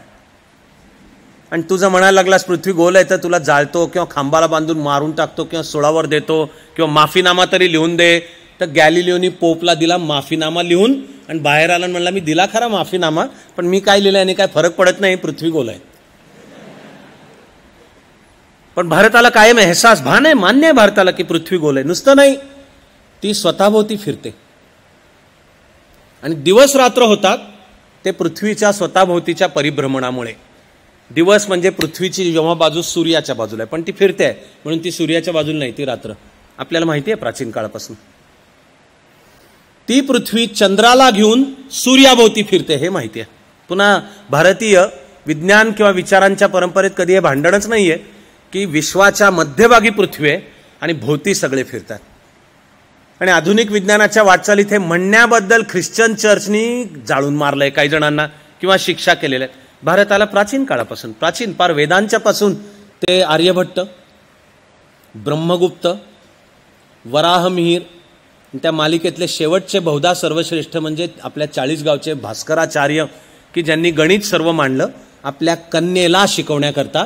तिचं नाव लीलावती म्हणून गणितावरच्या ग्रंथालय त्यांनी नाव ठेवलं लीलावती. भारताची वैज्ञानिक वाटचाल दुर्दैवाने तिथून पुढे कुठेतरी खंडित झाल्यासारखी आहे. पण ऋतू होतात आणि वर्ष म्हणजे काय तर सूर्याभोवतीचं एक परिभ्रमण पूर्ण केलं. ऋतूसुद्धा त्या पृथ्वीचं सूर्यापासूनचं अवकाशातलं अंतर ह्यानी वेगवेगळे ऋतू तयार होतात, याचं आपल्याला पूर्ण भान आहे. ग्रहण हे काय अंधश्रद्धा नाही आहेत त्याच्यात. तर चंद्रग्रहण आणि सूर्यग्रहण हे ग्रहताऱ्यांच्या पडणाऱ्या सावलीमधून निर्माण होतात, ह्याची सर्व मांडणी भारतीय विज्ञानाच्या विचारात आहे. साधं विश्वाला आपला मूळचा शब्द जगत आहे, जिथे सर्व काही गतिमान आहे. अमुक एक गतिमान नाही ही असं वाटणं आहे, ती माया आहे, ते चुकीचं आहे. हे टेबल गतिमान आहे का, हा माईक गतिमान आहे का, ही फुलं चाफ्याची इथं ठेवलेली सगळं गतिमान आहे. फक्त आपल्या ज्ञानेंद्रियांच्या त्या मर्यादा आहेत की आपल्याला ते आत्ता वाटतंय ते स्थिर आहे, ते वाटतंय. सर्व काही गतिमान आहे. दलाई लामांनीच सांगून ठेवले वेळोवेळी की भारतीय मानसशास्त्राचा जर सखोल अभ्यास केला तर दिसून येईल की फ्रॉइड पासून पुढे जी आधुनिक मानसशास्त्राची वाटचाल आहे, फ्रॉइड, यंग, ॲडलर इत्यादी पुढे बच्चों का खेल आहे असं दलाई लामा म्हणतात. किड्स प्ले की मुळातलं भारतीय मानसशास्त्राचा विचार, त्याचं मूळचं श्रेय कपिल मुनींकडे असेल. पुढे त्याच्यावर पतंजलीचं महाभाष्य सुद्धा आहे, योगसूत्र सुद्धा आहेत. पण मन ही काय गोष्ट आहे, तिचा प्रचंड सखोल विचार, त्या मनावरही नियंत्रण कसं आणायचं, त्या मनाला कामाला कसं लावायचं. आणि योगस चित्तवृत्ती निरोध आहे पहिलं सूत्र आहे. पतंजलीच्या योगसूत्रांची सुरुवात व्याख्याच आहे योगाची काय, योगस चित्तवृत्ती निरोधा. केवळ आसनं प्राणायाम ध्यान म्हणजे योग नाही, ती साधनं आहेत सर्व. परांग म्हणजे विविध दिशांना धावणारी चित्तवृत्ती, ती सगळी वळवून तिच्यावर नियंत्रण आणून एका दिशेने कामाला लावणे, योगस चित्तवृत्ती निरोधा. यातून पुढे मग हे आसनं प्राणायाम सूर्यनमस्कार. आणि पहिल्यांदा आधी सविकल्प समाधी म्हणजे मनात काय एक धारणा कर आणि त्यावर तुझी समाधी लागू दे. हळूहळू त्या धारणेचंही विसर्जन व्हायला पाहिजे, ती प्युअर कॉन्शियसनेस म्हणजे निर्विकल्प समाधी. हे सर्व विज्ञानच आहे. ते कळणारे आणि दलाई लामांसहित ते म्हणतात की मानसशास्त्राची जर भारताची प्रगती पाहिली तर तुलनेने पाश्चात्य मानसशास्त्र हे बच्चों का खेल आहे. विज्ञानाचा एक निकष असतो की तुम्हाला काहीतरी पुढचं सांगता आलं पाहिजे, की जे पुढचं सांगणं टेस्टेबल, प्रयोग करून पाहता आले पाहिजेत. प्रूव्हेबल किंवा अनप्रूव्हेबल, सिद्ध करता आलं किंवा खोडून काढता आलं पाहिजे. असं पुढचं काय मलाही अभ्यास करताना वाटतं की विश्वाची निर्मिती, त्यात आपलं माणूसपण आणि आपलं जगणं ह्या सगळं मांडताना अध्यात्म विचारात म्हटलंय की हे भौतिक अस्तित्वाच्या जसं पलीकडे अधिक सूक्ष्म पातळीला आपण जाणं चालू होईल तर मग आधी हे शरीर ही कळणारी गोष्ट आहे. पण तिच्या पलीकडची न कळणारी पण सूक्ष्म तरल पातळीला असलेली मन आहे. अजून कुठं कळलंय ते मन काय आहे. पण आपला अध्यात्म विचार सांगतो की आणखी त्याच्या पलीकडे बुद्धी आहे, त्याच्याही पलीकडे अहम किंवा त्याला सांख्य विचारामध्ये महत हा शब्द वापरलाय, म्हणजे वेगळेपणाचं परिआवरण अहम, की ह्यामुळे मी इतरांपेक्षा वेगळा आहे. ते अहम पण निर्माण होतं, प्युअर कॉन्शियसनेस, त्याला आपला अध्यात्म विचार जपलाय चित्त. मला वाटतं मला म्हणायचं आहे की पुढच्या संशोधनाची दिशा हे मनोबुद्धी अहंकार चित्तानी नाम, शंकराचार्यांच्या षटपदीची पहिली ओळ आहे. तर यातले हे मनोबुद्धी अहंकार चित्तानी नाहम, यातलं मी काहीच नाही आहे. मग मी काय आहे तर ते शिवोहम, सर्व विश्व घडवणारी मूळ आहे. ह्याच्या पलीकडे जात जात तर पुढच्या विज्ञानाच्या प्रगतीला संशोधन करतच विज्ञानाच्या तर्कशुद्ध निकषांवरच हे मन, बुद्धी, अहम किंवा महत आणि फायनली चित्त म्हणजे प्युअर कॉन्शियसनेस. तर आधुनिक विज्ञानाने त्याच्याविषयी बोलणं पण चालू केलंय. भाषा नावाचं शास्त्र, एक एक ध्वनी, त्या ध्वनी एकमेकाला जोडण्यातून तयार होणारे शब्द, ते शब्द एकमेकाला जोडण्यातून तयार होणारे व्याकरण. आजचा द ग्रेटेस्ट लिव्हिंग लिंग्विस्ट भाषाशास्त्रज्ञ सांगतो की भाषेची निर्मिती हे ध्वनी नावाचं शास्त्र, याचा विज्ञाननिष्ठ अभ्यास करत सर्वश्रेष्ठ शास्त्र सांगून ठेवलंय भारतीयांनी. नॉम चॉम्स्की सांगतो ते दोन ग्रेटेस्ट भारत भाषाशास्त्रज्ञ म्हणजे पाणिनी आणि पतंजली. पाणिनीच्या ग्रंथाचं नाव अष्टाध्यायी आणि व्याकरणावरच्या पतंजलीचं भाष्य त्याचं नाव आहे महाभाष्य. आधुनिक लिंग्विस्टिक्स हे 1776 पासून पुढे कलकत्त्याचा सिटी मॅजिस्ट्रेट असलेला विल्यम जोन्सने अभ्यास चालू केला. मुळाशी संस्कृतचा अभ्यास आहे. त्याच्या मुळाशी ध्वनीचा अभ्यास आहे. आता ध्वनीवरचं सॉफ्टवेअर तयार व्हायला लागलंय की तुम्ही लॅपटॉपला लॉक लावू शकता तुमच्या ध्वनीचं, आवाजाचं. तुमचा लॅपटॉप फक्त त्यांनी तो ध्वनी ऐकला तरच उघडणार आहे. तर आपल्या ऋषीमुनींनी या विश्व नावाच्या कोड्याचं उलगडणारी किल्ली त्या ध्वनी ह्या शास्त्रात आहे. त्या वेदांचे किंवा मंत्रांचे उच्चारण संबंध नुसता पाठांतराशी नाही, घोकंपट्टीशी नाही आहे, त्याच्या एका शास्त्रशुद्ध उच्चाराची पद्धत आहे. आणि त्या ध्वनिलहरी आहे, त्या फ्रिक्वेन्सीचा अभ्यास तुमच्या माझ्या दुर्दैवानी भारतापेक्षा जगात जास्ती चालू आहे. मंत्रामधली शक्ती काय असते आणि तो मंत्र त्या शास्त्रशुद्ध पद्धतीने म्हणला तरच जी फ्रिक्वेन्सी आहे त्यांनी होणार आहे. आपलं दुर्दैव आहे की आपण या सगळ्याला आपल्याला सांगितलं, शिकवलं जातं, हे बुरसटलेलं आहे. त्या नादात आपण अभ्यास करत नाही आहोत. अभ्यास दुसरे कोणीतरी करतायत, पुढे त्याची पेटंट्स घेऊन जात आहेत. त्याच्यातली त्या ध्वनी, तिचा परिणाम माणसावरचा, याचा अभ्यास आणि त्याच्या आधारावर वेद आणि हे मंत्र आणि त्याचा उच्चार, हे विश्वाचं कोडं उलगडण्याची ती किल्ली. साधी जर लॅपटॉपला माणसाच्या आवाजाची सॉफ्टवेअरची की असेल तर विश्व नावाचं सॉफ्टवेअर, आणि हे नुसतं मी मेटाफर नाही बोलत आहे, विश्वच एक सॉफ्टवेअर आहे. आणि आपण सगळे एका इन्फॉर्मेशन सिस्टीम मध्ये जगतो असं आता विज्ञानच सांगतं आपल्याला. सर्व ध्वनिशास्त्र, भारतीय शास्त्रीय संगीताची वाटचाल, योग आणि त्याच्या आधारावर आयुर्विज्ञान म्हणजे वनस्पतींमध्ये औषधी गुण आहेत हे सांगणारा चरक, आणि सर्जरी शस्त्रक्रियेमधली आज आश्चर्य वाटेल अशी टोकाची प्रगती तो सुश्रुत. मारे खरंच विज्ञाननिष्ठ करा ना अभ्यास तर दिसेल. धातुविद्या, मेटलर्जी, तेव्हा स्टेनलेस स्टील, किंवा 1400 वर्ष झाली तरी विटत नाहीत असे रंग, म्हणजे कुठले कसे केमिकल मिसळून अजंठा वेरूळचे आणि भारतभरच्या ह्या ज्या विविध लेणी आहेत त्याच्यामध्ये तयार झाले. संशोधन जरूर केलं जावं. एकाच वेळी खोटा अभिमानही नको, पण खोटा दुरभिमानही नको की नाहीच आहे आणि ते सगळं मूर्खपणाचंच आहे आणि द्या सोडून आणि फक्त पाश्चात्यांचीच कास धरा. आपलं दुर्दैव आहे, कारण अभ्यास ते करतायत, हे सत्य आहे. भारताच्या या विज्ञाननिष्ठ अध्यात्म विचाराचा अभ्यास आपल्या दुर्दैवानी सध्या भारतापेक्षा जास्त रशियात चालतो, जर्मनीत चालतो, कॅनडामध्ये चालतो, अमेरिकेत चालतो, ऑस्ट्रेलियात चालतो. आपल्याला शिकवलं जाते त्या सगळ्याचा अभ्यास म्हणजे बुरसटलेला आहे.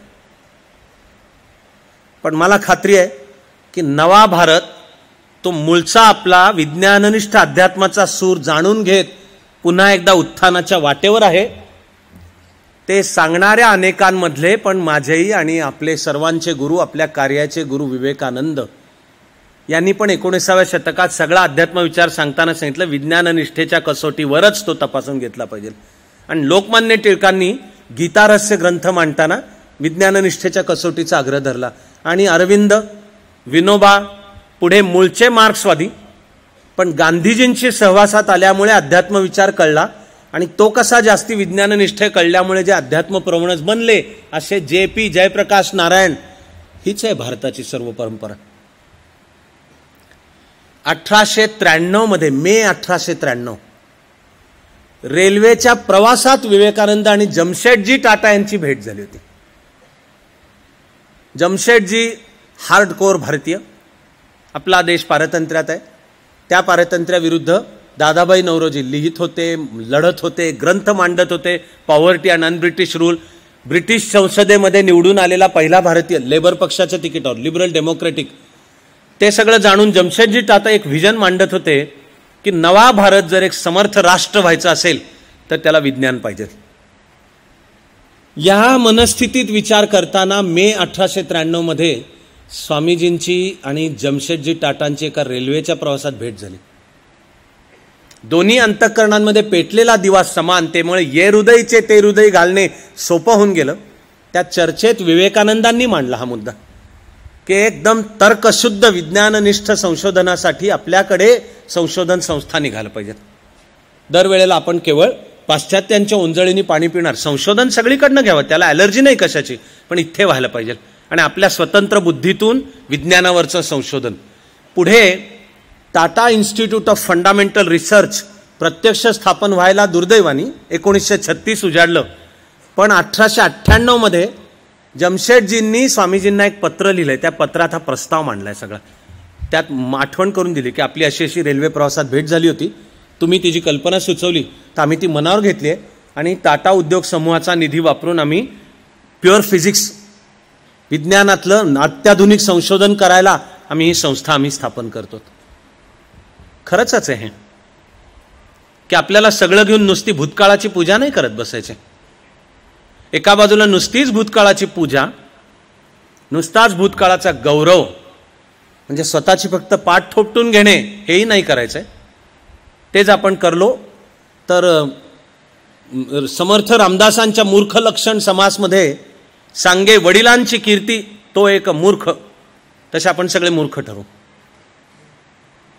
पण एकीकडे भूतकाळात गुंतून नाही पडायचं, याचा अर्थ भूतकाळ टाकूनच द्यायचा, भूतकाळाचा निषेधच करायचा. तो भूतकाळ हाही मूर्खपणाच आहे तेवढाच. खुल्या बुद्धिनिष्ठ दृष्टीने त्या भूतकाळाचा अभ्यास केला पाहिजे. तो वर्तमान काळात केला पाहिजे भविष्यकाळ घडवण्यासाठी. पण मधल्या सुमारे हजारभर वर्षांच्या सततची आक्रमणं, विध्वंस, यामध्ये ह्या संस्कृतीला टिकण्याचा संघर्ष, जगण्याचा सर्वायवल, मला कधी कधी त्या हजार वर्षांच्या इतिहासाकडे पाहताना आश्चर्य वाटतं की जगलोच मुळात कसे. पण आता दिसतं की जगलो आणि पुन्हा उत्थानाच्या वाटेवर आहोत. तर आपल्याला ही प्रबोधनाची वाट आपली ही काय विज्ञान आहे, तो अध्यात्माचा विचार विज्ञाननिष्ठच आहे. तो अध्यात्माचा विचार मनाशी धरून तो आधुनिक काळामध्ये आणायचा आहे. म्हणजे पुनरुज्जीवनाची नाही भाषा करायची, पुनरुत्थानाची भाषा करायची. पुनरुज्जीवन म्हणजे फक्त भूतकाळात झालं तेवढंच घ्यायचंय तर आपण रमून पडू. ते पुनरुज्जीवन आहे. देअर इज नो पुनरुज्जीवन असत नाही इतिहासामध्ये. तो गेला भूतकाळ. आता आपल्याला वर्तमान काळात त्याचा अभ्यास करून नवनिर्मितीचा आग्रह धरायचा आहे. तो असलेला प्रतिभेसाठीचं आव्हान आहे आपल्या. आणि जीवनाच्या सर्व क्षेत्रांच्या मध्ये आम्ही त्या स्वतंत्र प्रतिभेचा तर आविष्कार करू, पण ती आमची स्वतंत्र प्रतिभा बेस, तिचं अधिष्ठान, फाउंडेशन विज्ञाननिष्ठ अध्यात्माच्या विचारामध्ये असेल. म्हणजे ती चिकित्सकपणा खुला पाहिजे. विज्ञानाच्या सर्वात महत्त्वाच्या व्याख्येचा एक व्यवच्छेदक निकष आहे. त्याला छान शब्द आहे कार्यकारण भाव, कॉज इफेक्ट रिलेशनशिप. की काहीतरी घडलंय ते जर दिसत असेल म्हणजे कार्य, त्याच्या मागे काहीतरी कारण असलंच पाहिजे. काही कारणच नाही आणि तरी घडलंय, याला अंधश्रद्धा किंवा बकवास म्हणायचं. विज्ञान कार्यकारण भावाचा शोध घेतं. वेदांत सुद्धा कार्यकारण भावाचाच शोध घेतं. आणि कार्य आहे तर पाठीशी काहीतरी कारण असलं पाहिजे. त्याचं काय कारण, त्याचं काय कारण, त्याचं काय कारण, असं करत करत जर मुळापाशी गेलो तर कुठेतरी पोचतो की काहीतरी एक गृहीत स्वीकारावं लागेल. असं मूल कारण नावाचं काही नाहीच आहे. आणि आहे ते सगळं काम एकातून दुसरं, त्याच्यातून तिसरं, असंच सतत अनंत काळपासून अनंत काळपर्यंत निर्माण, असं तरी गृहीत स्वीकारा. किंवा मग कुठेतरी एक गृहीत स्वीकारायला लागेल की सर्व कारणांचं मूल कारण, आदी कारण. तर वेदांताचा विचार ते सर्व कारणांचं मूल कारण नावाचं एक गृहीत स्वीकारतं. तिचं नाव ब्रह्म. त्यातून सर्व पुढची कारणं आणि त्या कारणांचं विश्लेषण मांडलेलं आहे. आता वेदांत विचार हे स्वीकारतो, बौद्ध विचार नाही स्वीकारत. बौद्ध विचार म्हणतो असं काही आदिकारण नावाचं नाहीच आहे, एकमेकात ते गुंफलेलं, एकमेकातून दुसरं निर्माण होत आहे. बौद्ध या तत्वाचं नाव आहे प्रतीत्य समुत्पाद, डिपेंडंट ओरिजिनेशन. की दरवेळी एकातून दुसरं, त्याच्यातून 4, त्याच्यातून 8, त्याच्यातून 16, पुन्हा त्याच्यातून दुसरे 8, मग पुढचे 4, असंच प्रतीत्य समुत्पाद. भारतीय विचार या दोनाला एकमेकाचा शत्रू अजिबात नाही म्हणत आणि काहीतरी एकच स्वीकार अजिबात म्हणत नाही. तो म्हणतो हे पर्स्पेक्टिव्ह आहेत वेगवेगळे पाहणे. तू स्वतंत्र बुद्धीने विचार कर, तुला जो पर्स्पेक्टिव्ह पडतो त्या रस्त्याने तू जा. मग विचार वैदिक असो, बौद्ध असो, जैन असो, सर्वजण मूळ मांडतात की तुम्ही पुढे नाव काही द्या आणि त्याला संज्ञा ब्रह्मही वापरा किंवा न वापरा, विश्वाचं मूळ अंतिम सत्य एकच आहे. म्हणजे अद्वैती जाणीव हे सर्व भारतीय विचाराचं समान सूत्र आहे. त्या अद्वैती जाणीवेला दिलेलं रूपकात्मक प्रकटीकरण म्हणजे ओंकार तस्य वाचकः प्रणव आहे. आधुनिक विज्ञानामध्ये हा ऑस्ट्रियन गणितज्ञ आणि शास्त्रज्ञ कुर्ट गोडेल यांनी सिद्धांत मांडला, गोडेल्स थिअरम. तो सांगतो की वैज्ञानिक शोध घेत सुद्धा कारण परंपरेचा कॉझॅलिटी, घडणारं विज्ञानातलं काही कारण, त्याच्या मागे काही म्हणजे परिणाम, काहीतरी कारण तर असलंच पाहिजे ना. त्याचं कारण काय, त्याचं कारण काय. गोडेल सांगतो की असं काहीही आपण विज्ञाननिष्ठ पद्धतीने शोधायला गेलो, गोडेल म्हणतो कुठेतरी अशा एका मुक्कामाला पोचतो आपण की ते शेवटी एक गृहीत म्हणून स्वीकारावं लागतं, नाही तर सगळं अडखळूनच पडेल आणि मग कशालाच काय अर्थ होणार नाही. पुढची सगळी मांडणी त्या गृहीतावर आहे.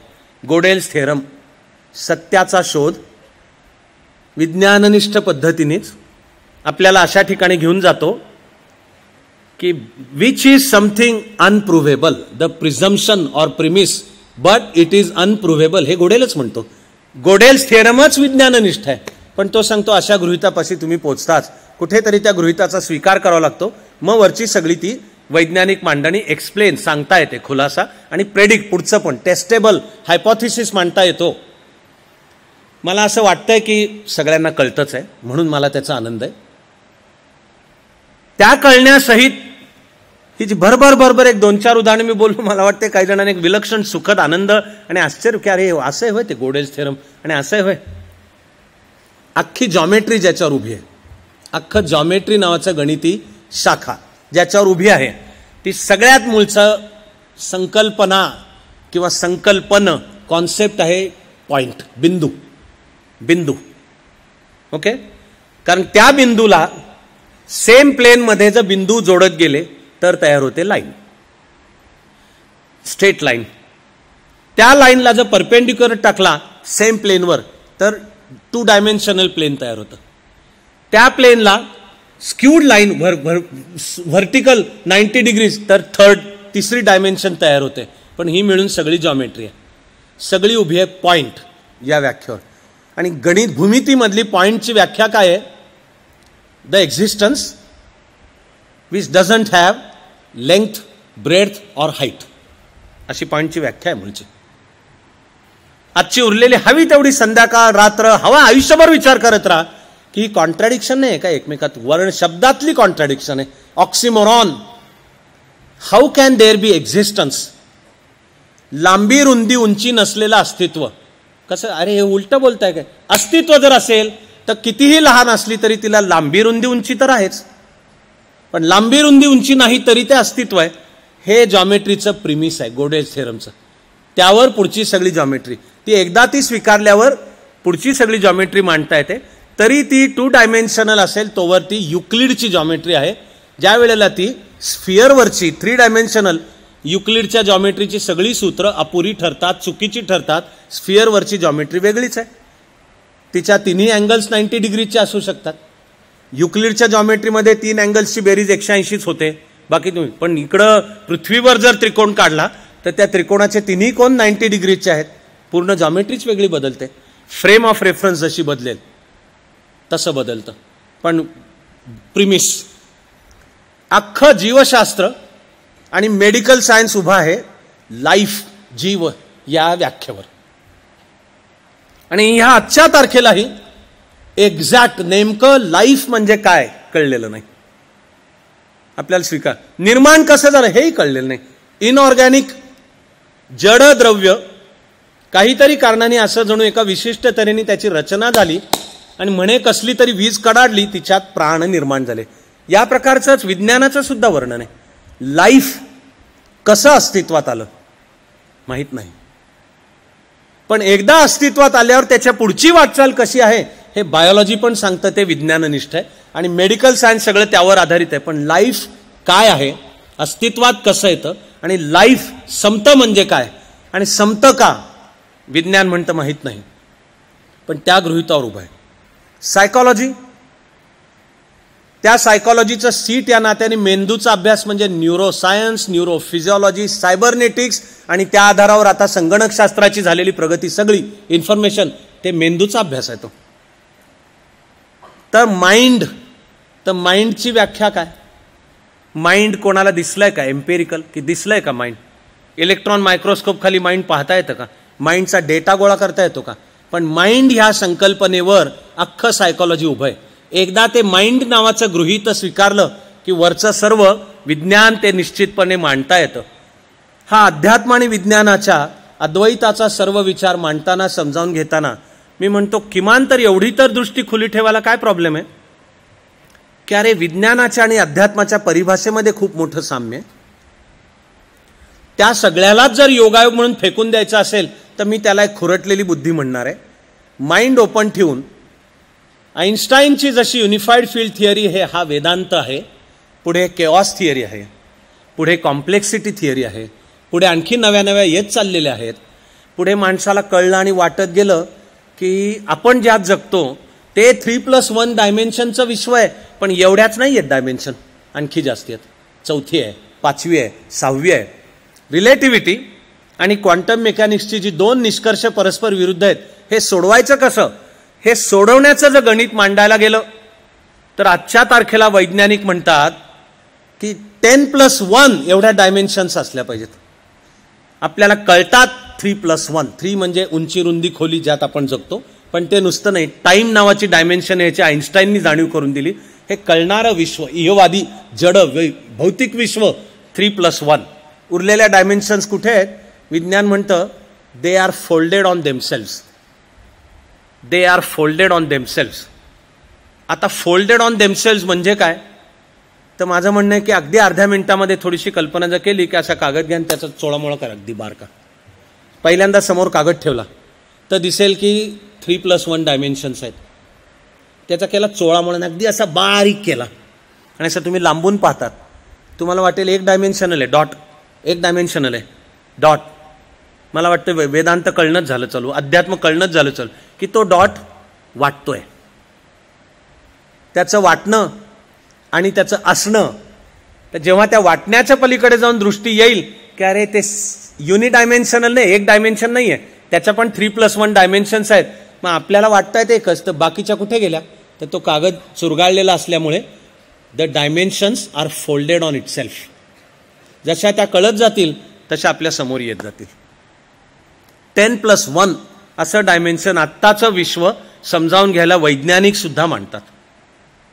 विज्ञान आणि अध्यात्म एकरूप आहेत. कास धरली पाहिजे विज्ञाननिष्ठेचीच, कुठलीही अंधश्रद्धा आणि बकवास स्वीकारण्याची यत्किंचितही कारण नाही. पण अद्वैताची जीवनदृष्टी आपल्याला आपल्या जीवनाकडे आणि विश्वाकडे बघण्याची एक निश्चितपणे वेगळी दृष्टी देतेच. ती दृष्टी एकीकडे अरे तू स्वतःला ओळख तर तुझंही कल्याण होणार आहे, आणि असं मग तुझ्या हातून घडणारं काम विश्वाचं पण कल्याण करणार आहे. जेवढा प्रवास या अद्वैताच्या दिशेने होईल तेवढं सर्व विश्व मी आहे, माझ्यात विश्व आहे, मी सर्वाशी एकरूप आहे. आपोआप अंतःकरणामधून प्रार्थना विश्वाच्या कल्याणाच्याच उठतील. मला विश्वास आहे की भारताचा हा अध्यात्म विचारच पुढच्या मानवतेचं आशास्थान आहे. आपल्याला त्या कामाला लागायचं आहे, पण त्याच्यासाठी आधी राष्ट्रगीत करून आजच्या करता थांबायचं.